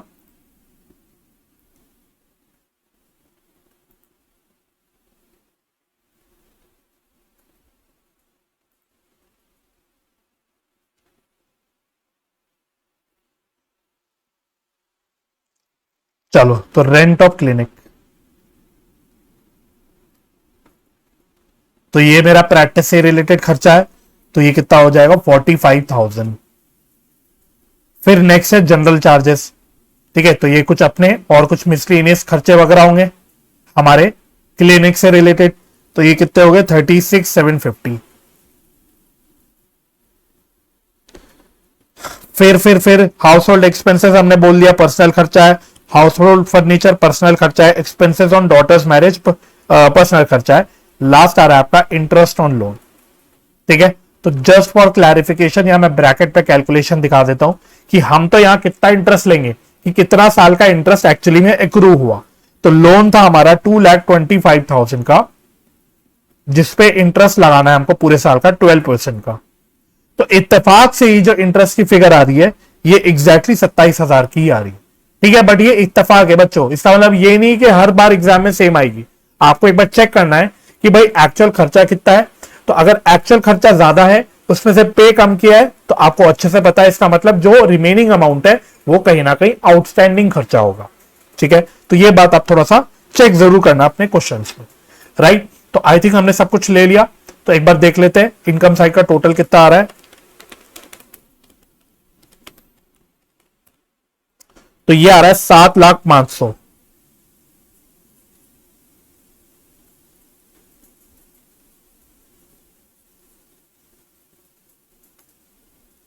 तो कितना बच गया मेरा आंसर, इसमें बैलेंस कितना बच गया?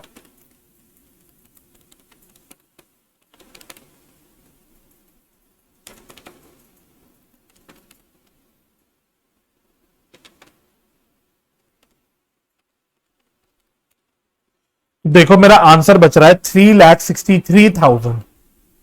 3,63,000 यहां बच रहा है। तो ये क्या है? इसको पता है मैं क्या बोलूंगा? इसको मैं बोलूंगा नेट इनकम। क्या बोलूंगा बच्चों? Net income. तो आप इसको क्या लिख के आओगे? नेट इनकम लिख के आओगे। Transfer to capital account. तो नेट इनकम है, कहां ट्रांसफर कर देंगे? Capital account. अच्छा, बाय द वे इस सवाल को मैं क्या आपके ट्रू फॉल्स के क्वेश्चन से लिंक करूं? तो एक बार देखना, पार्ट 1 में मैंने कर रखा है ट्रू फॉल्स में, एक आपको स्टेटमेंट दे रखी है कि in case of vocation, in case of vocation net income is calculated by preparing profit and loss account. True या फॉल्स? तो हमने बोला था फॉल्स, और रीजन लिखा था कि नहीं, वोकेशन के केस में अगर आपको नेट इनकम निकालनी है then we prepare income and expenditure account. तो देखो उसी चीज का प्रैक्टिकल एप्लीकेशन दिख रहा है आपको, तो उससे आप लिंक करना है इसको, ठीक है? ट्रू फॉल्स के क्वेश्चन से लिंक कर लेना इसको, ठीक है? चलो ये हो गया। आओ नेक्स्ट क्वेश्चन है, आपसे कैपिटल अकाउंट भी मांगा है।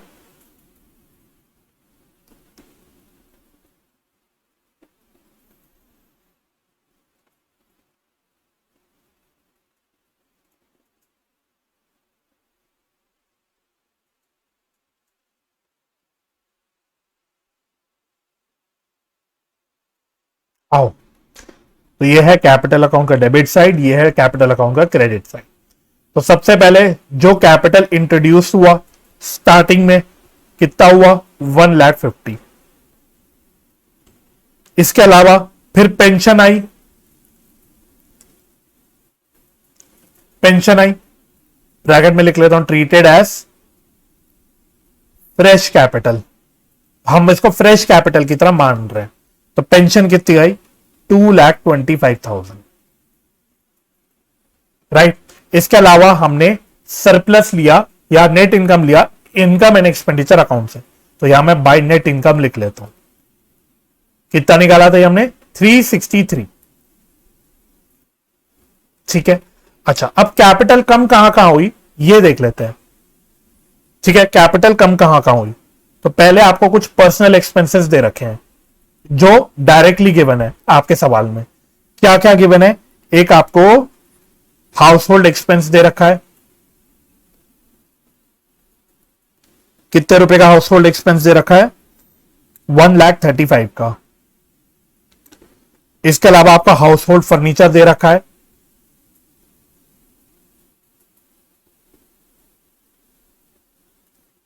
आप एक काम कर सकते हो, आप इसको ना सब कुछ ड्राइंग्स में दिखा देना। आप ऐसा भी कर सकते हो, आप इसको डायरेक्टली सब कुछ ड्राइंग्स में भी दिखा सकते हो।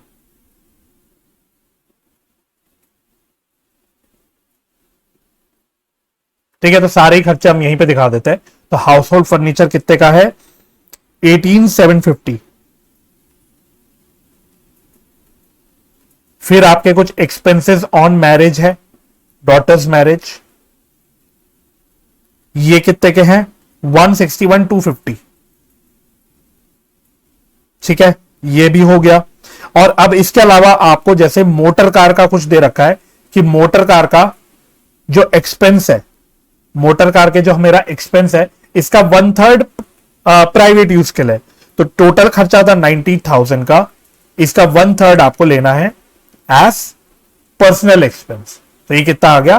30,000, ठीक है? सिमिलरली इसके अलावा उसने और क्या बोला था कि सैलरी है कुछ डोमेस्टिक सर्वेंट्स की,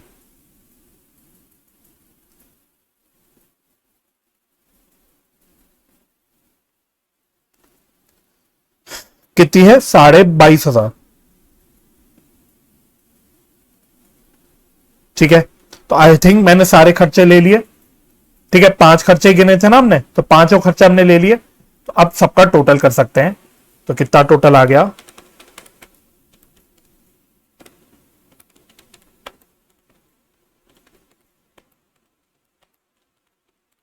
तो टोटल आ रहा है 367,500। ठीक है, तो बैलेंस कितना बच गया, टू बैलेंस सीडी। टोटल आ रहा है 7,38,000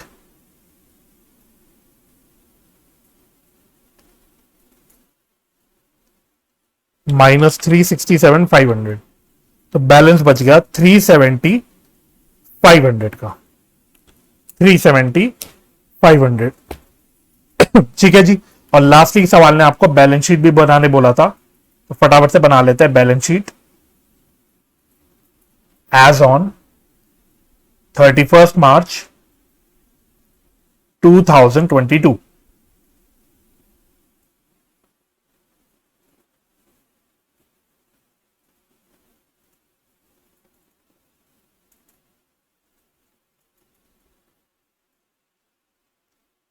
चलिए, तो ये हो गया लाइबिलिटीज। ठीक है, ये हो गया एसेट्स। चलिए, तो सबसे पहले कैपिटल डाल देते हैं। तो कैपिटल का बैलेंस मैं ऊपर निकाल चुका 370,500, तो एज इट इज लिख लो। ठीक है, तो लाइबिलिटी साइड में और क्या आएगा, एक लोन आएगा। तो लोन है पूरे 2,25,000 का, इसमें से कुछ रीपे वगैरह तो किया नहीं, किया होता तो ये पेमेंट साइड में दिख जाता, बट किया नहीं। ठीक है, अच्छा, इसके अलावा और क्या कोई लाइबिलिटी है, आई डोंट थिंक है। अब आप एसेट पे आ जाओ, तो सर्जिकल इक्विपमेंट्स है कुछ, सर्जिकल इक्विपमेंट्स, ये कितने रुपए के है, 187,500। ठीक है, इसके अलावा मोटर कार है, मोटर कार कितने की है, 2,40,000 की। अच्छा, और इसके अलावा फिर कुछ वो है stock of medicine, sorry, stock of medicine. तो स्टॉक ऑफ मेडिसिन बता रखी थी 71,250। ठीक है, अच्छा, और कैश एट बैंक है 82,500 का। फिर कैश इन हैंड है कितना है, 14,250। चलो, तो मेरे हिसाब से तो मैंने सब कुछ ले लिया, एक बार चेक कर लेते हैं टोटल कितना आ रहा है। तो 595,500 का टोटल आना चाहिए। तो लाइबिलिटी साइड का आ रहा है 595,500। एक बार एसेट साइड चेक कर लेते हैं कितना आ रहा है, 71,250, 82,500, 14,250, यस आ रहा है। ठीक है, तो ये मेरी बैलेंस शीट भी हो गई पूरी।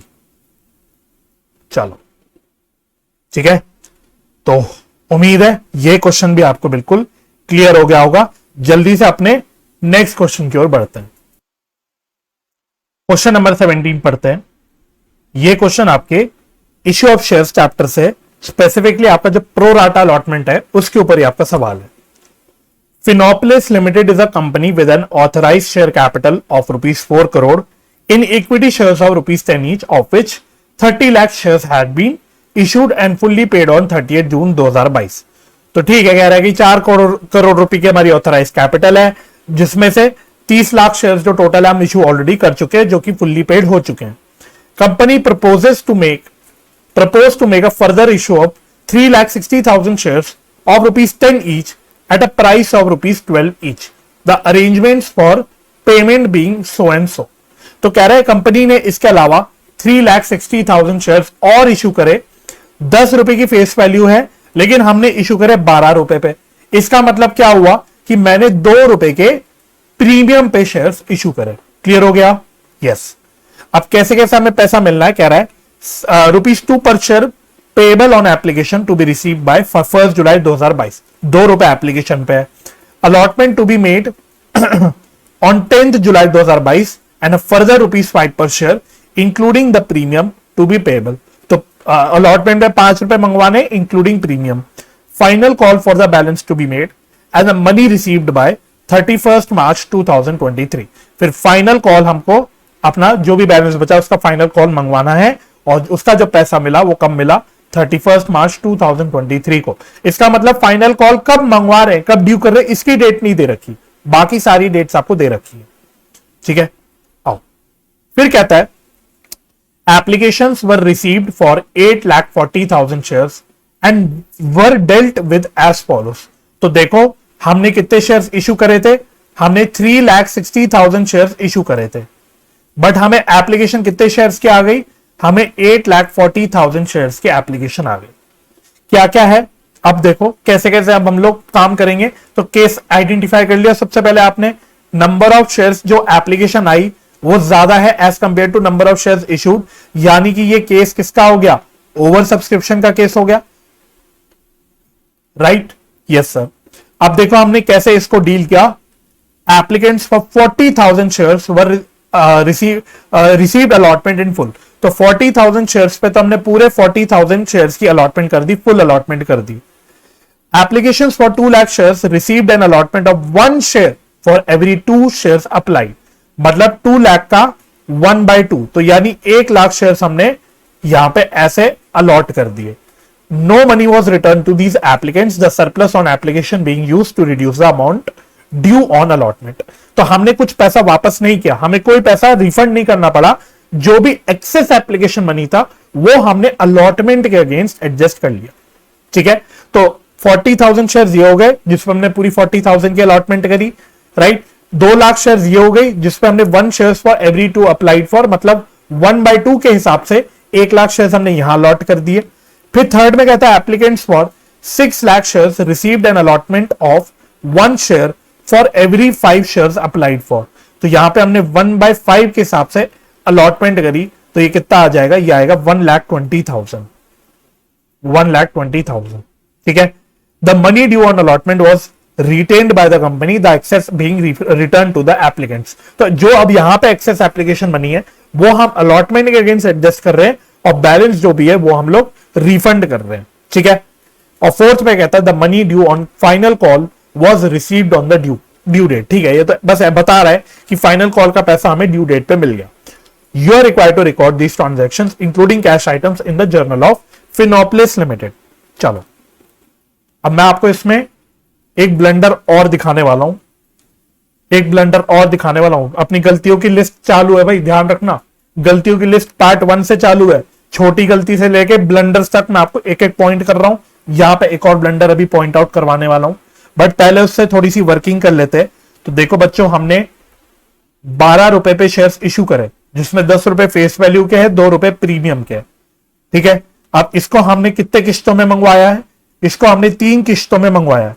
2 रुपए एप्लीकेशन पे पूरे, ठीक है, अलॉटमेंट पे 5 रुपए इंक्लूडिंग प्रीमियम है, तो मैं 3+2 लिख देता हूं।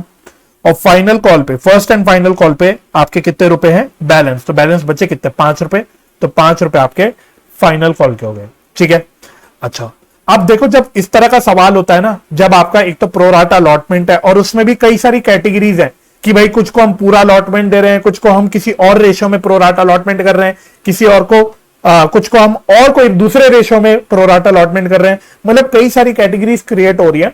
तो ऐसे केस में बेटर ही होता है कि हम पहले कैलकुलेशंस कर ले इन टैबुलर फॉर्म। ठीक है, तो पहले मैं आपको कैलकुलेशन दिखाता हूं आप कैसे कर सकते हो। ध्यान रखना, फॉर्मेट कोई रटना नहीं है आपको कैलकुलेशन का कि हम टेबल कैसे बनाएंगे, क्या क्या करेंगे, रटना नहीं है, कोई लॉ में दिया हुआ टेबल नहीं है ये। आप अपने हिसाब से टेबल बना के अपनी कैलकुलेशंस कर सकते हो। उसके बाद क्या होगा ना, आपकी जो जर्नल एंट्रीज वाला पार्ट है वो बहुत सिंपल हो जाएगा। ठीक है, देखो कैसे, पहले मैं देखता हूं नंबर ऑफ शेयर्स अप्लाइड कितने हैं और उनको हमने कितने शेयर्स अलॉट करे। सबसे पहले आप यही ले लो। ठीक है, तो देखो कितनी कैटेगरीज है, मोटी मोटी यहां पे 3 कैटेगरीज है। ठीक है, तो कैटेगरी 1, कैटेगरी 2, कैटेगरी 3, 3 कैटेगरीज ले रहे हैं। ठीक है, तो फर्स्ट कैटेगरी में कह रहा है 40,000 शेयर्स अप्लाइड है, सेकंड कैटेगरी में कह रहा है 2 लाख शेयर्स अप्लाइड है, थर्ड कैटेगरी में बोल रहा है 6 लाख शेयर्स अप्लाइड है। तो इस प्रकार से टोटल मुझे कितनी एप्लीकेशन आ रखी है, 8,40,000 की, 8,40,000 की। ठीक है, तो सवाल देखो, सवाल के हिसाब से हमारे पास 8,40,000 की एप्लीकेशन आई थी, ये रही। तो ये बात ठीक हो गई। अच्छा, अब इन्हें अलॉटमेंट कैसे कैसे करी?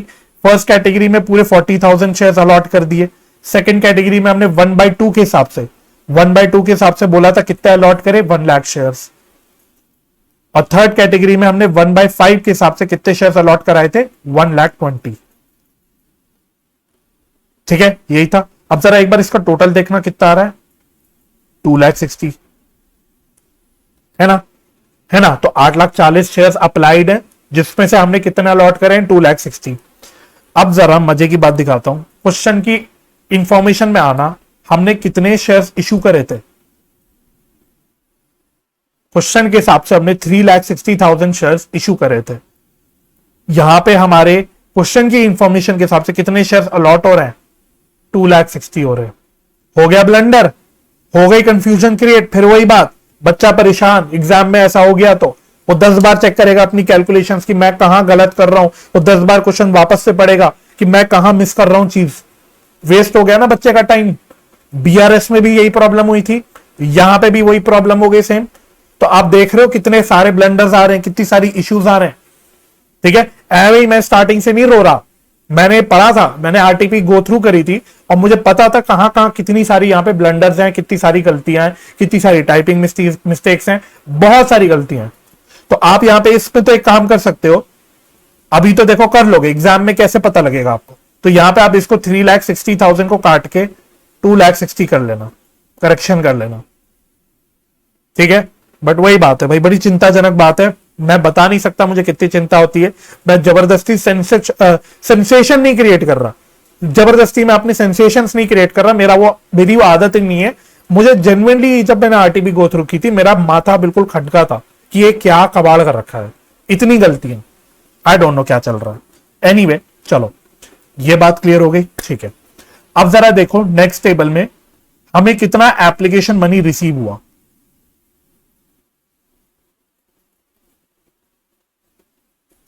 कितना एप्लीकेशन मनी रिसीव हुआ, तो देखो एप्लीकेशन पे कितने हैं, ₹2।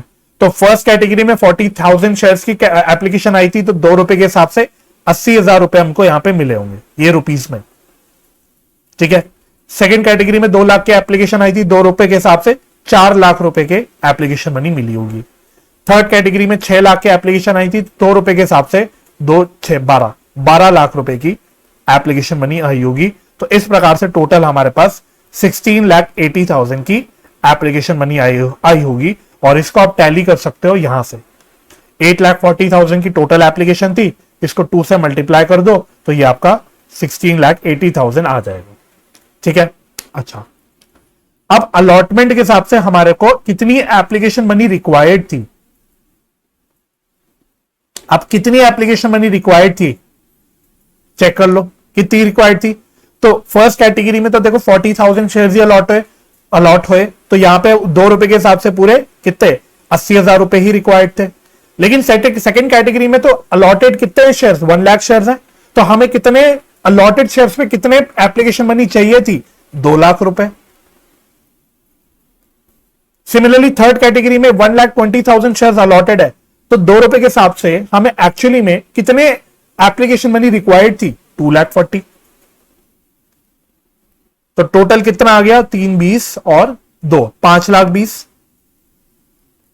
और इसको भी आप टैली कर सकते हो, इसको इंटू 2 कर देना। क्लियर, ठीक है। तो फटाफट से देखो भाई, एक्सेस एप्लीकेशन मनी कितनी होगी। एक्सेस एप्लीकेशन मनी, ये टेबल आपको बहुत हेल्प करेगी जर्नल एंट्री में। अभी लगेगा कि क्या कर रहे हैं, बट जर्नल एंट्रीज करेंगे तो देखना कितनी फटाफट काम होगा। तो फर्स्ट कैटेगरी में 80,000 रिक्वायर्ड, 80,000 मिला, 80,000 ही रिक्वायर्ड था, तो यहां कुछ एक्सेस नहीं। सेकंड कैटेगरी में 4 लाख मिला, 2 लाख चाहिए था, तो यहां 2 लाख फालतू मिल रखा है, एक्सेस। थर्ड कैटेगरी में 12 लाख मिलना चाहिए था, 2,40,000, तो यहां कितना फालतू मिल रखा है, 9,60,000 शायद।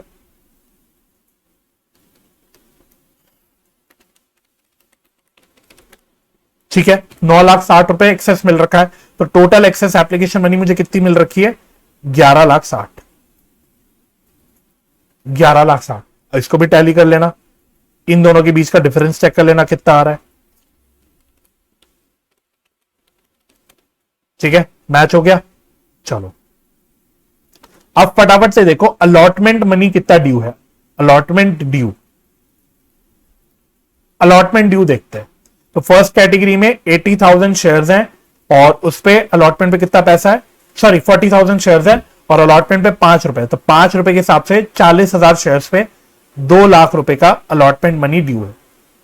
ठीक है, अच्छा और सेकेंड कैटेगरी में 1 लाख अलॉटेड शेयर्स है तो 5 रुपए के हिसाब से यहां 5 लाख रुपए ड्यू है।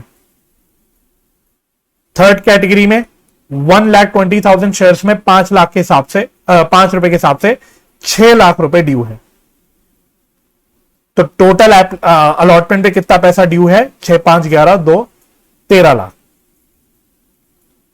अच्छा क्या सर हम इसको भी टैली कर सकते हैं, बिल्कुल कर सकते हो। अब यहां पे आप इसको टैली करना, 2,60,000 टोटल शेयर्स अलॉटेड है। ओहो यहां नहीं, ठीक है तो 2,60,000 इंटू 5 कर लेना एक बार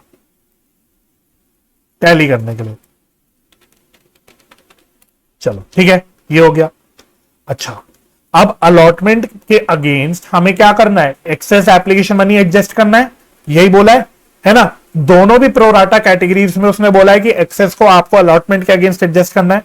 तो करो जरा, एक्सेस एडजस्टेड लिख देता हूं, एक्सेस एडजस्टेड। तो फर्स्ट कैटेगरी में तो कोई एक्सेस एप्लीकेशन मनी था ही नहीं तो यहां तो कुछ भी एडजस्ट नहीं होगा। हाँ अब सेकेंड कैटेगरी में एक्सेस कितना था, 2 लाख रुपए, तो पूरा का पूरा 2 लाख रुपए एडजस्ट हो जाएगा 5 लाख के अगेंस्ट। थर्ड कैटेगरी में देखना, थर्ड कैटेगरी में 6 लाख रुपए हमें अलॉटमेंट पे चाहिए लेकिन हमारे पास एक्सेस पड़ा हुआ है 9,60,000, तो हम कितना एडजस्ट कर लेंगे, पूरा 6 लाख एडजस्ट कर लेंगे। तो अलॉटमेंट के अगेंस्ट कितना एडजस्ट हो गया, टोटल 8 लाख रुपीस। ठीक है तो balance to be received, balance to be received on allotment.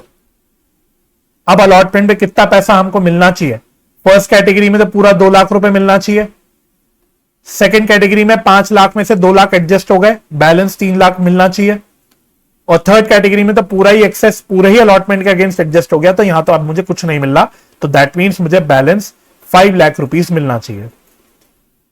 ठीक है और लास्ट आप रिफंड देख लो कि कितना रिफंड बन रहा है। फर्स्ट कैटेगरी में नो रिफंड, सेकंड कैटेगरी में पूरा एक्सेस एप्लीकेशन मनी यूटिलाइज हो गया तो अगेन नो रिफंड। लेकिन थर्ड कैटेगरी में अगर आप नोट करोगे टोटल एक्सेस एप्लीकेशन मनी कितना था, टोटल एक्सेस एप्लीकेशन मनी था सर,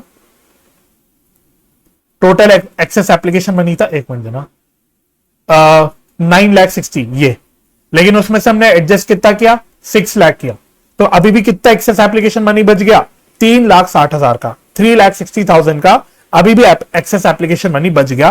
तो अब ये 3,60,000 रुपए मैं क्या करूंगा, ये मैं रिफंड कर दूंगा। बात समझ में आ गई, तो ये 3,60,000 रुपए मेरे रिफंड हो जाएंगे। तो ये मेरा रिफंड आ गया। चलो तो पहले तसल्ली से इतनी कैलकुलेशन चेक कर लेना कि ये कैलकुलेशन में कोई दिक्कत तो नहीं है। ठीक है चलो अगर ये कैलकुलेशन क्लियर है तो अब तो हमारी झटपट एंट्रीज पूरी होंगी, झटपट। आओ तो अब मुद्दे की बात करते हैं, जनरल एंट्रीज पे आते हैं। और ध्यान रखना क्वेश्चन ने डेट्स भी दे रखी हैं तो आपको जहां भी डेट्स गिवन है वहां डेट्स भी डालनी पड़ेगी। तो एप्लीकेशन मिलने की डेट उसने 1 जुलाई 2022 बोली है, तो 1 जुलाई 2022। तो क्या एंट्री होगी, bank account debit to equity share application account. ठीक है अब देखो मुझे कैलकुलेशन करने की जरूरत ही नहीं पड़ेगी, सारी फिगर्स मुझे यहां से मिल जाएगी। तो देखो एक्सेस टोटल एप्लीकेशन मनी मुझे कितना मिला है, 16,80,000, तो मैं यहां से पॉइंट आउट करते हुए चलूंगा 16,80,000। चलिए जी, फिर अलॉटमेंट का दिन आया, तो अलॉटमेंट कब हो रही है, 10 जुलाई। तो 10 जुलाई को पहले मैं क्या करूंगा, पहले मैं एप्लीकेशन का पैसा ट्रांसफर करूंगा शेयर कैपिटल में। तो equity share application account debit 16,80,000। तो अब कैसे कैसे ट्रांसफर करूंगा, कुछ तो मैं इक्विटी शेयर कैपिटल में डाल दूंगा, शेयर कैपिटल के अकाउंट में डाल दूंगा, कुछ मैं अलॉटमेंट के अगेंस्ट एडजस्ट कर रहा हूं तो उसको इक्विटी शेयर अलॉटमेंट अकाउंट में क्रेडिट कर दूंगा, और जो कुछ है वो मैं रिफंड कर रहा हूं बैंक अकाउंट। ये रिफंड है। अब देखो सारी फिगर अवेलेबल है, आपको कुछ नहीं करना। आओ, कितना पैसा मैं शेयर कैपिटल में डालूंगा भाई, जितना एप्लीकेशन मुझे मनी रिक्वायर्ड था, अलॉटेड शेयर्स पे जो एप्लीकेशन मनी रिक्वायर्ड था वो मैं शेयर कैपिटल में डालूंगा 5,20,000। तो ये मैंने 5,20,000 यहां डाल दिया। अच्छा, अलॉटमेंट के अगेंस्ट में कितना एक्सेस एडजस्ट कर रहा हूं, जरा चेक करो। ये रहा 13 लाख रुपए में एडजस्ट कर रहा हूं अलॉटमेंट के अगेंस्ट। तो अलॉटमेंट अकाउंट में मैं कितना क्रेडिट कर दूंगा, 13 लाख। और रिफंड कितना कर रहा हूं मैं, रिफंड चेक करो, रिफंड कितना कर रहे हैं हम लोग, कहां गया, ये रहा रिफंड 3,60,000। ये रिफंड निकाला था तो ये रिफंड में आ जाएगा। तो चेक कर लो क्या आपकी एंट्री मैच कर रही है कि नहीं कर रही।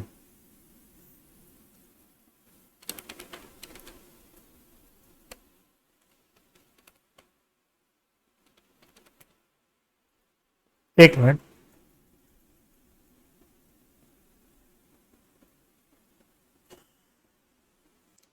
मुझसे थोड़ी सी सिली मिस्टेक हो गई बच्चों, मैंने थोड़ी गलत फिगर देख ली, गलत कॉलम देख लिया। जो एक्सेस एप्लीकेशन मनी अलॉटमेंट के अगेंस्ट एडजस्ट हो रहा है वो ये रहा 8 लाख रुपए। ठीक है, तो मुझसे थोड़ी सी सिली मिस्टेक हो गई। तो यहां जो मैंने 13 लाख लिखा ये 8 लाख आएगा। ठीक है, sorry, I am so sorry for the confusion. यहां 8 लाख आएगा। तो अब ये मैच कर रहा होगा 13, 20 और 16, 80। ठीक है, अब ये मैच करेगा।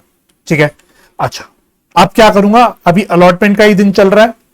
अब मैं अलॉटमेंट का पैसा ड्यू करूंगा, equity share allotment account debit. कितना पैसा ड्यू करूंगा अलॉटमेंट पे, ये रहा जो मैंने अभी गलत फिगर लिख ली थी, बेसिकली ये 13 लाख। तो 13 लाख रुपए मैं ड्यू करूंगा। अच्छा, अब अलॉटमेंट में कुछ पैसा कैपिटल में जाएगा, और क्योंकि इसमें प्रीमियम भी चिपका पड़ा है तो प्रीमियम वाला हिस्सा सिक्योरिटीज प्रीमियम में चला जाएगा, है ना। तो ये कैसे कैसे जाएगा, ये जाएगा, तो टोटल नंबर ऑफ शेयर्स है मेरे 2,60,000। तो 2,60,000 इंटू 3 ये जाएगा मेरा किसमें, ये जाएगा शेयर कैपिटल में।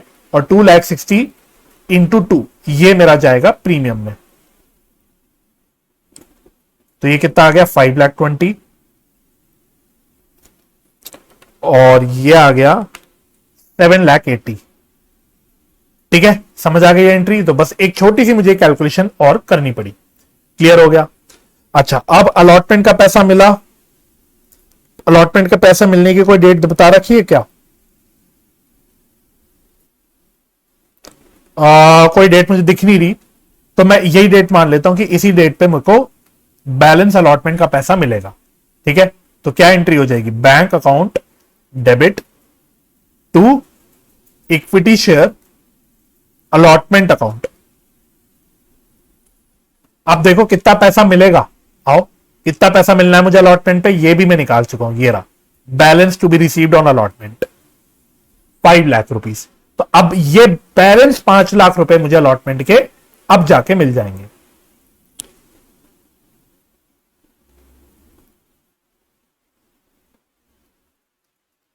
चलो जी, क्लियर हो गया, क्लियर हो गया।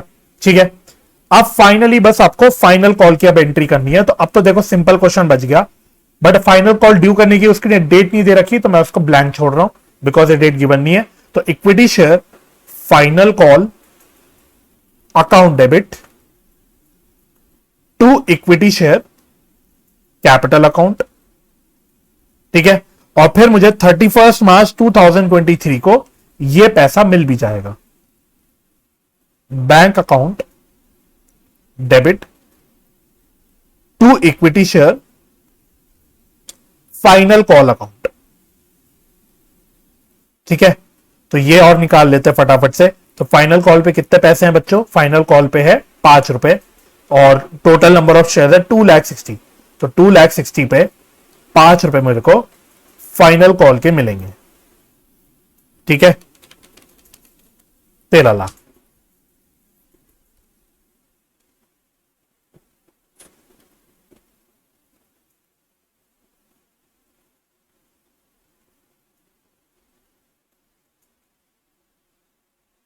चलो जी,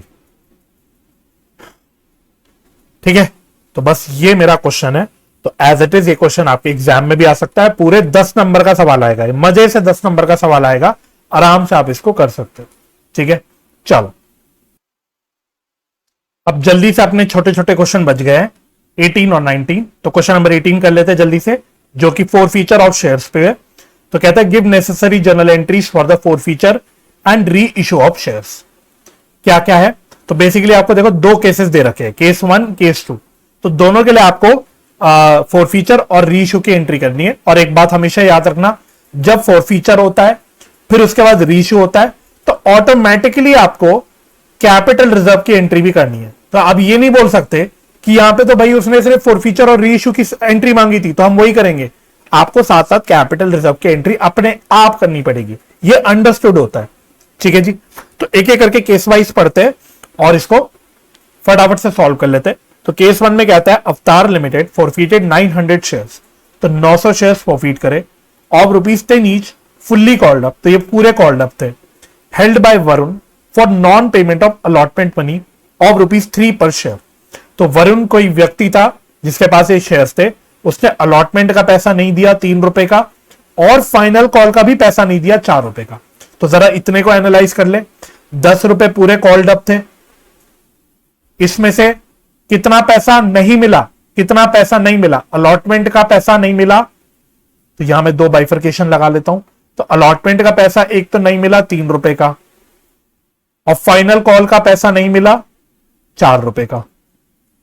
ठीक है जी, तो इसका मतलब he had paid the application money. अरे मैम बेकार में इतना एनालिसिस कर रहा था, ये सवाल नहीं बता दिया कि एप्लीकेशन मनी रिसीव हो चुका है, ये मिल चुका है, ये नहीं मिला। तो एप्लीकेशन मनी कितने का मिल चुका है? ₹3 का, और ये ना भी बताता तो मैं खुद ही निकाल लेता। ठीक है, तो ये नहीं भी बताता तो हम खुद निकाल सकते थे, बट उसने बता दिया। These shares were reissued to Nitesh for ₹8 पर शेयर। चलो आओ, तो पहले तो फोर फीचर की एंट्री करते हैं। तो केस 1 की मैं पहले बात कर रहा हूं, फटाफट करेंगे। ठीक है, बड़ा सिंपल सा है। आओ, तो इसमें फर्स्ट एंट्री क्या होगी? फर्स्ट एंट्री फोर फीचर की एंट्री, तो करो equity share capital account debit. तो यहां पे कितने रुपए से डेबिट करूंगा मैं इक्विटी शेयर कैपिटल अकाउंट को? कॉल्ड अप फेस वैल्यू से, याद रखना कॉल्ड अप फेस वैल्यू से डेबिट होता है। तो 900 शेयर्स हैं और पूरा ₹10 कॉल्ड अप है, तो ये आ गया 9000।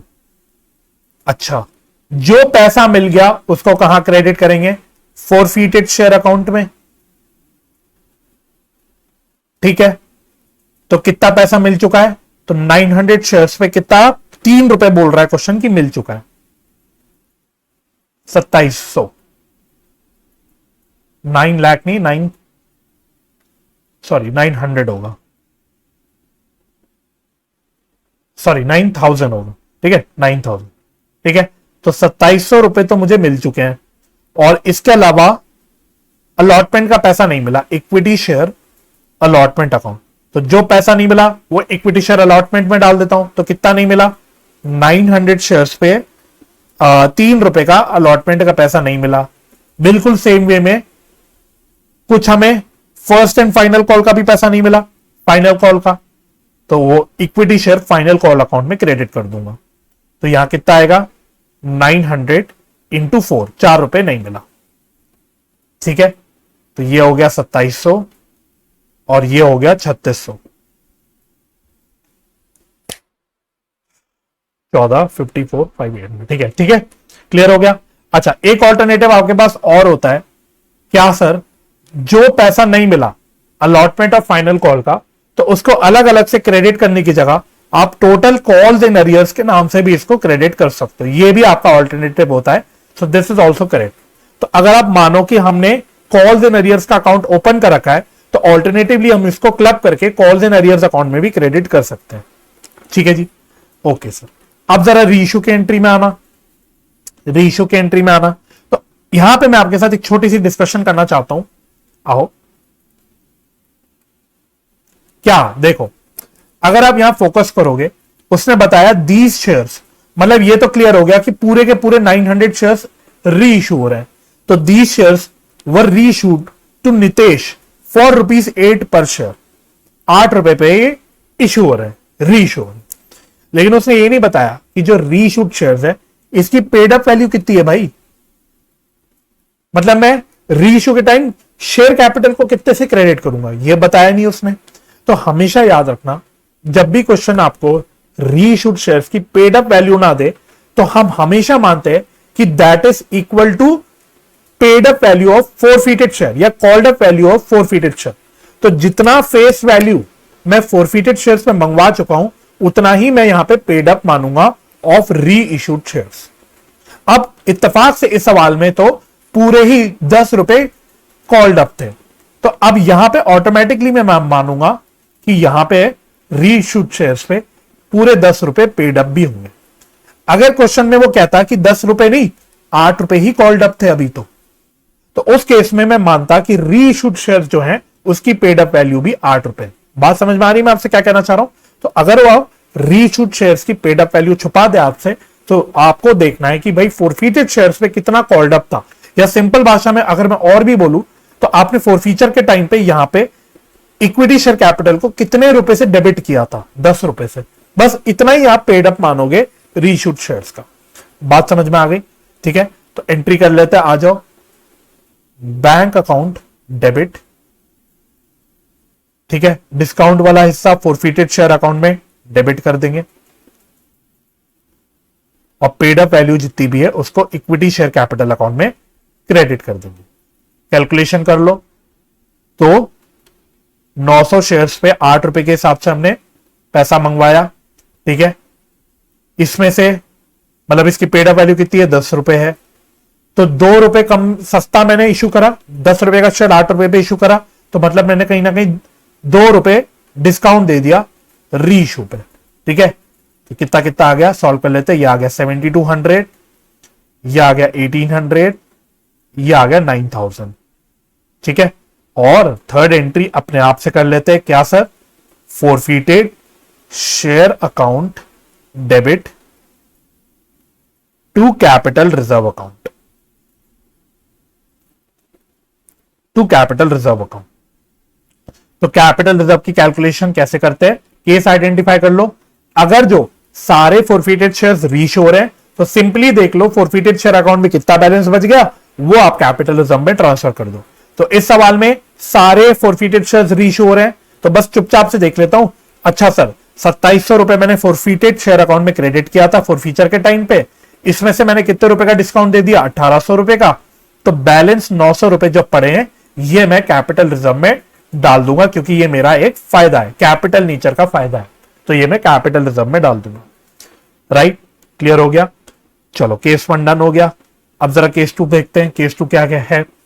X limited forfeited 200 shares of ₹10 each. अब यहां देखो उसने क्या बोल रखा है कि 10 रुपए से में से हमने अभी 7 रुपए ही कॉल अप करे थे, on which Naresh had paid application and allotment of money of ₹5 पर शेयर। तो सिंपल है, मेरे कॉल्ड अप कितने पैसे थे, 7 रुपए, ठीक है।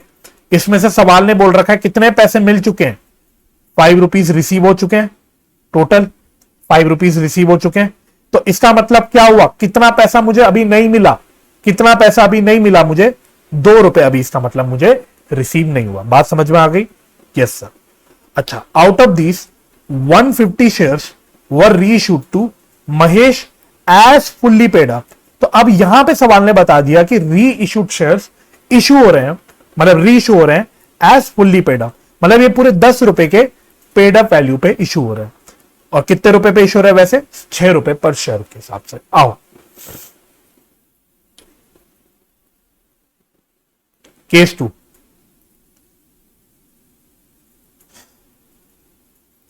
करें फटाफट से।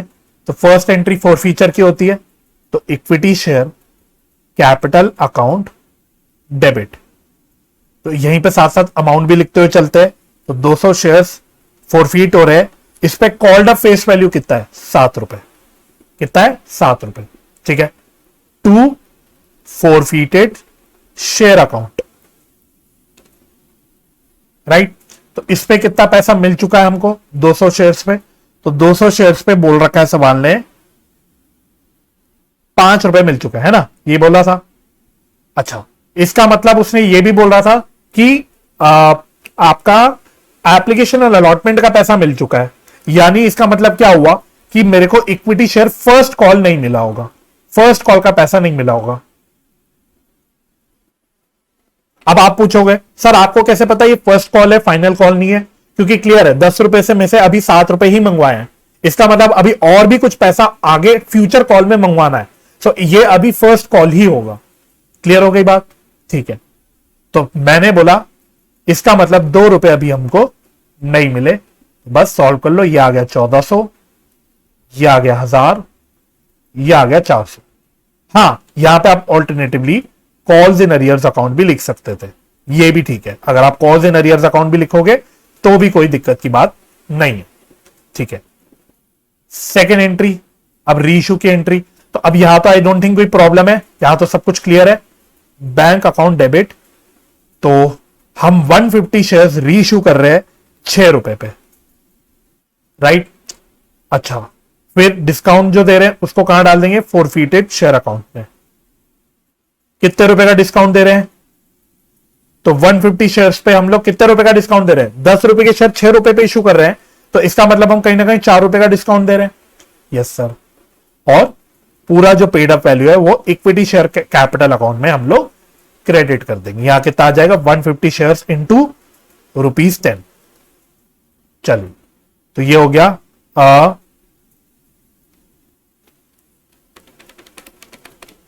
तो ये 900 हो गया, ये 600 हो गया, ये 1500 हो गया। ठीक है, ओके। अब नेक्स्ट आ जाओ, कैपिटल रिजर्व की entry. Forfeited shares account debit to capital reserve account. अब ये कैलकुलेशन करने के अलग अलग तरीके होते हैं। बेस्ट तरीका क्या होता है? सिंपल, एक फॉर्मूला है। क्या फॉर्मूला है? Total amount forfeited. तो कितना टोटल अमाउंट फोरफीट किया मैंने? यहां देख लो, 1000 रुपए। तो total amount forfeited 1000 into number of shares reissued 150 upon number of shares forfeited 200 minus reissue discount कितना है? 600। बस। या फिर इसका एक तरीका और होता है, क्या? नंबर ऑफ शेयर्स रीइश्यूड यानी 150 इंटू ब्रैकेट में शेयर्स फोरफीटेड पर शेयर। कितना रुपया मैंने फोरफीट किया पर शेयर? ये रहा 5 रुपया। 5 रुपए मैंने फोरफीट किया, माइनस रीइश्यू डिस्काउंट पर शेयर। कितने रुपए का डिस्काउंट पर शेयर दिया मैंने? 4 रुपए। ये रहा। ठीक है, तो दोनों से आंसर चेक कर लेना, 150 ही आएगा। ठीक है, दोनों से चेक कर लेना, 150 आएगा। राइट? तो मतलब कितना पैसा मैं कैपिटल रिजर्व में डालूंगा? 150 रुपीज।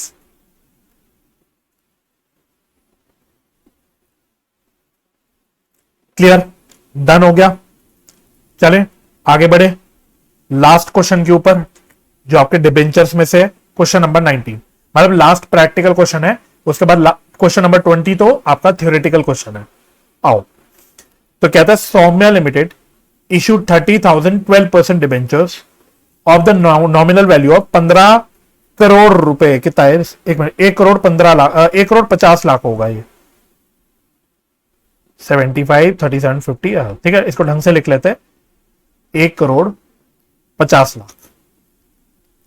ठीक है, as follows to sundry person for cash at 90% of nominal value of ₹75 lakh. ठीक है, तो 75 लाख के नॉमिनल वैल्यू या फेस वैल्यू के डिबेंचर्स इशू करे किसी सन्ड्री पर्सन को। तो हो सकता है हमने एसेट परचेज किया होगा, मैंने हो सकता है एसेट परचेज किया होगा उससे, तो उसके बदले में मैं उससे शेयर्स इशू कर रहा हूं। नहीं, एसेट नहीं, to sundry person for cash है ना वो हो। अच्छा, ये मैंने कैश पे इशू किया, ये तो ये मैंने कैश पे इशू करा। ठीक है, तो इसकी क्या जनरल एंट्री हो जाएगी? यहीं कर लूं क्या? यहीं कर लें क्या एंट्रीज फटाफट से? तो इसकी सिंपल एंट्री हो जाएगी। पहली एंट्री होगी bank account debit to debenture application and allotment account. तो कितना पैसा मुझे मिला होगा? फेस वैल्यू है 75 लाख की, लेकिन मैंने इसकी 10% डिस्काउंट पे इशू किया, मतलब मुझे इसका सिर्फ 90% मिला। यही बोला है सवाल ने। तो कितना आ गया ये? 67,50,000। ठीक है, ये मेरी फर्स्ट एंट्री हो जाएगी ए पार्ट की। सेकेंड एंट्री क्या होगी? Debenture application and allotment account debit 67,50,000। फिर discount on issue of debenture account जितना भी आएगा टू 12% डिबेंचर अकाउंट। यहां पे नॉमिनल वैल्यू या फेस वैल्यू आती है 75 लाख। तो डिस्काउंट कितने का आ गया? 7.5 लाख का। ये मेरा डिस्काउंट आ गया, है ना। और वैसे भी देख लो 75 लाख का है, इसका 10% डिस्काउंट है तो 7.5 लाख। ठीक है, तो ए पार्ट डन हो गया। बी पार्ट पे आओ। To a vendor for purchase of fixed asset worth ₹30 lakh.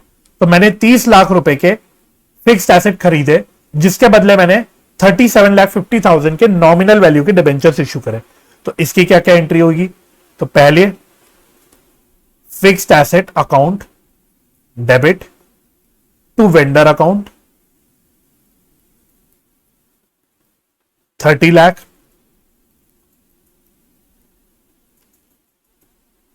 ठीक है, फिर अब वेंडर्स को मैं डिबेंचर्स इश्यू करूंगा, तो vendor account debit 30 lakh to 12% debenture account. इसमें नॉमिनल वैल्यू आती है 37,50,000। ठीक है, तो बैलेंस कितना बचा? 7.5 लाख यहां पे। तो ये क्या होगा? ये डिस्काउंट होगा, discount on issue of debenture account. Simple, done. बच्चों वाली एंट्रीज। चलो C, to the banker as collateral security for a loan of ₹30 lakh 37,50,000 nominal value. ठीक है, तो पहली एंट्री इसमें लोन की कर लेंगे, bank account debit to bank loan account. कितने का लोन लिया? 30 लाख का।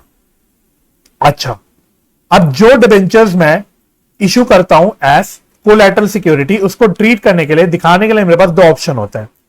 पहला ऑप्शन होता है कि मैं इश्यू की कोई भी एंट्री ना करूं और मैं अपनी बैलेंस शीट के नोट्स तो अकाउंट्स में सिर्फ डिस्क्लोज कर दूं कि भाई हमने जो लोन लिया हुआ है इसको सिक्योर किया हुआ है by issue of debentures as a collateral security. तो एक ऑप्शन मेरे पास ये होता है। दूसरा ऑप्शन ये होता है कि मैं एक डिबेंचर सस्पेंस अकाउंट यूज करके इश्यू की एंट्री करूं। तो उस केस में एंट्री हो जाती है debenture suspense account debit to जो भी परसेंटेज डिबेंचर है। तो क्वेश्चन में जब स्पेसिफाइड ना हो तो हमेशा प्रेफर करना चाहिए हमें ऑल्टरनेटिव 1। वो ज्यादा लॉजिकल और प्रैक्टिकल ऑल्टरनेटिव है। यानी कि डिबेंचर इश्यू करने की कोई भी एंट्री मैं नहीं करूंगा। ठीक है, तो खाली लोन की एंट्री में दिखा दूंगा और फिर मैं नोट डाल के लिख दूंगा क्या, वही जो मैंने अभी आपको बताया था कि हम नोट्स टू अकाउंट्स में दिखा देंगे, डिस्क्लोज कर देंगे fact that this loan is secured by a issue of so and so nominal value of 12% debentures issued as collateral security. तो बस ये नोट में आपको लिख के आना है, लिख के जरूर आना, खाली नहीं छोड़ना। बात समझ में आ गई? क्लियर हो गया? तो ये है आपका डिबेंचर का एकदम बच्चों वाला क्वेश्चन। तो यह क्वेश्चन अगर आपका आता है तो ये 5 मार्क्स में आएगा, ये 5 मार्क्स में आएगा। ठीक है, और जो फोर फीचर का क्वेश्चन किया था हमने, ये वैसे तो देखो छोटा क्वेश्चन है बट अक्सर 10 नंबर में आ सकता है। ठीक है, तो 10 नंबर में अगर ये सवाल आ जाए तो आप समझ लेना कि पिछले जन्म में आपने कुछ बहुत ही बड़ा पुण्य का काम किया था जिसका फल आपको इस जन्म में मिल रहा है। और क्वेश्चन नंबर 20 देखूंगा तो देखो यार, इतनी मेहनत मैंने कर ली, एक एक क्वेश्चन मैंने पूरा लिख लिख के किया, तो क्या ये क्वेश्चन आप अपने आप कर लोगे? शॉर्ट नोट्स लिखने हैं, जैसे कि अकाउंटिंग कन्वेंशन क्या होता है, थोड़ा सा लर्न करके थोड़ा सा अपनी भाषा में आपको लिखना पड़ेगा। Right, trade bill, accommodation bill क्या होता है, कॉन्सेप्ट पढ़ा है तो आप लिख सकते हो। ट्रेड बिल क्या होता है? जो ट्रेड ट्रांजैक्शंस यानी सेल परचेज के ट्रांजैक्शंस के लिए हम लोग इशू करते हैं। अकोमोडेशन बिल क्या होता है? जो म्यूचुअल बेनिफिट्स के लिए बिल इशू होता है, यूज होता है, उसको हम अकोमोडेशन बिल कहते हैं। Machine hour rate, method of calculating depreciation, कोई दिक्कत है क्या? मशीन आर रेट्स यूज करके आप कैसे डेप्रिसिएशन कैलकुलेट करते हो, बस वही आपको दिखाना है, सिंपल है। जर्नल क्या होता है? ले भाई, ये तो आप अपने क्लास 11th के बच्चे को किसी को उठा के लाना, वही लिख देगा। Fifth, periodic inventory system versus perpetual inventory system. तो ये तो मैंने अपने लेक्चर में डिस्कस किया। तो आपके स्टडी मटेरियल में टैबुलर फॉर्मेट में इसका डिफरेंस दे रखा है, पढ़ लेना एक बार, वहां से आइडिया ले लेना और आइडिया लेके अपने शब्दों में लिख लेना। तो बड़े स्ट्रेट फॉरवर्ड आपके ये शॉर्ट नोट्स के क्वेश्चन है, ठीक है। तो प्लीज इनको एक बार कर लेना, एक बार हाथ से लिख के देख लेना कि क्या आप हाथ से थोड़ा बहुत लिख पा रहे हो कि नहीं, ठीक है। तो ये मेरी डिस्कशन थी बच्चों पूरे आरटीपी की। तो 3 पार्ट्स में जरूर ये डिवाइड हुआ, बट उसके पीछे रीजन ये है, आप समझ ही गए होंगे कि सारे प्रैक्टिकल क्वेश्चन मैंने हाथ से करे हैं, ठीक है। इसके अलावा जो मैं पिछले 2 पार्ट्स में भी रिक्वेस्ट कर चुका हूं कि जो भी इतनी सारे हमने गलतियां, ब्लंडर सब कुछ पकड़ी, हमें उसको लेके इंस्टीट्यूट को मेल जरूर लिखनी है। तो मैं आपसे रिक्वेस्ट करूंगा कि प्लीज आप भी बच्चों थोड़ा सा टाइम निकाल के एक मेल जरूर लिख लेना इंस्टीट्यूट का। कौन सी मेल आईडी पे लिखना है ये मैं डिस्क्रिप्शन में दे दूंगा, ठीक है। मैं अपने साइड से बहुत जल्द मेल डालने ही वाला हूं, बट मैं आपसे भी रिक्वेस्ट करूंगा कि राइट अ मेल, आप मिस्टेक्स पॉइंट आउट करो और जस्टिफिकेशन मांगो। सिर्फ मिस्टेक्स पॉइंट आउट नहीं करनी, मेरा क्या बोलना है कि ऐसी इतनी ब्लंडर्स, एक हाथ 2 होती तो इग्नोर कर लेते, लेकिन इतनी सारी ब्लंडर्स, इतनी सारी मिस्टेक्स कैसे हो गई, जस्टिफिकेशन मांगो। एग्जाम में अगर ऐसी ब्लंडर्स होगी तो क्या होगा, स्पेशली बीआरएस का क्वेश्चन और आज मैंने आपको शेयर्स का, इश्यू ऑफ शेयर्स का क्वेश्चन दिखाया, दोनों भी जगह ऐसे अगर ब्लंडर्स होंगे हमारे इन क्वेश्चंस में एग्जाम में, और उसकी वजह से हम अपना टाइम वेस्ट कर लेंगे एग्जाम में, तो who will be responsible, who will be accountable for that time. ये हमें पूछना है इंस्टीट्यूट से कि आप अपनी तरफ से क्या स्टेप्स लोगे यहां से कि आप इंश्योर कर पाओ कि आपके कोई भी कंटेंट पे, आरटीपी हो गया, मॉक टेस्ट पेपर्स हो गए, स्टडी मटेरियल हो गया, और मोस्ट इंपॉर्टेंटली आपका एग्जाम का क्वेश्चन पेपर हो गया, आपके ऐसे ब्लंडर्स ना हो। ये चीजें हमें रेज अप करने, ये पॉइंट्स हमें रेज करना है, ठीक है। तो मैं उम्मीद करता हूं आप बच्चों थोड़ा सा सपोर्ट करोगे अपने आप को, अपने दोस्तों को, है ना। तो मैं तो अपने साइड से पूरी कोशिश करूंगा, राइट। तो मैं उम्मीद करता हूं ये आरटीपी डिस्कशन आपको अच्छा लगा होगा, हेल्पफुल लगा होगा।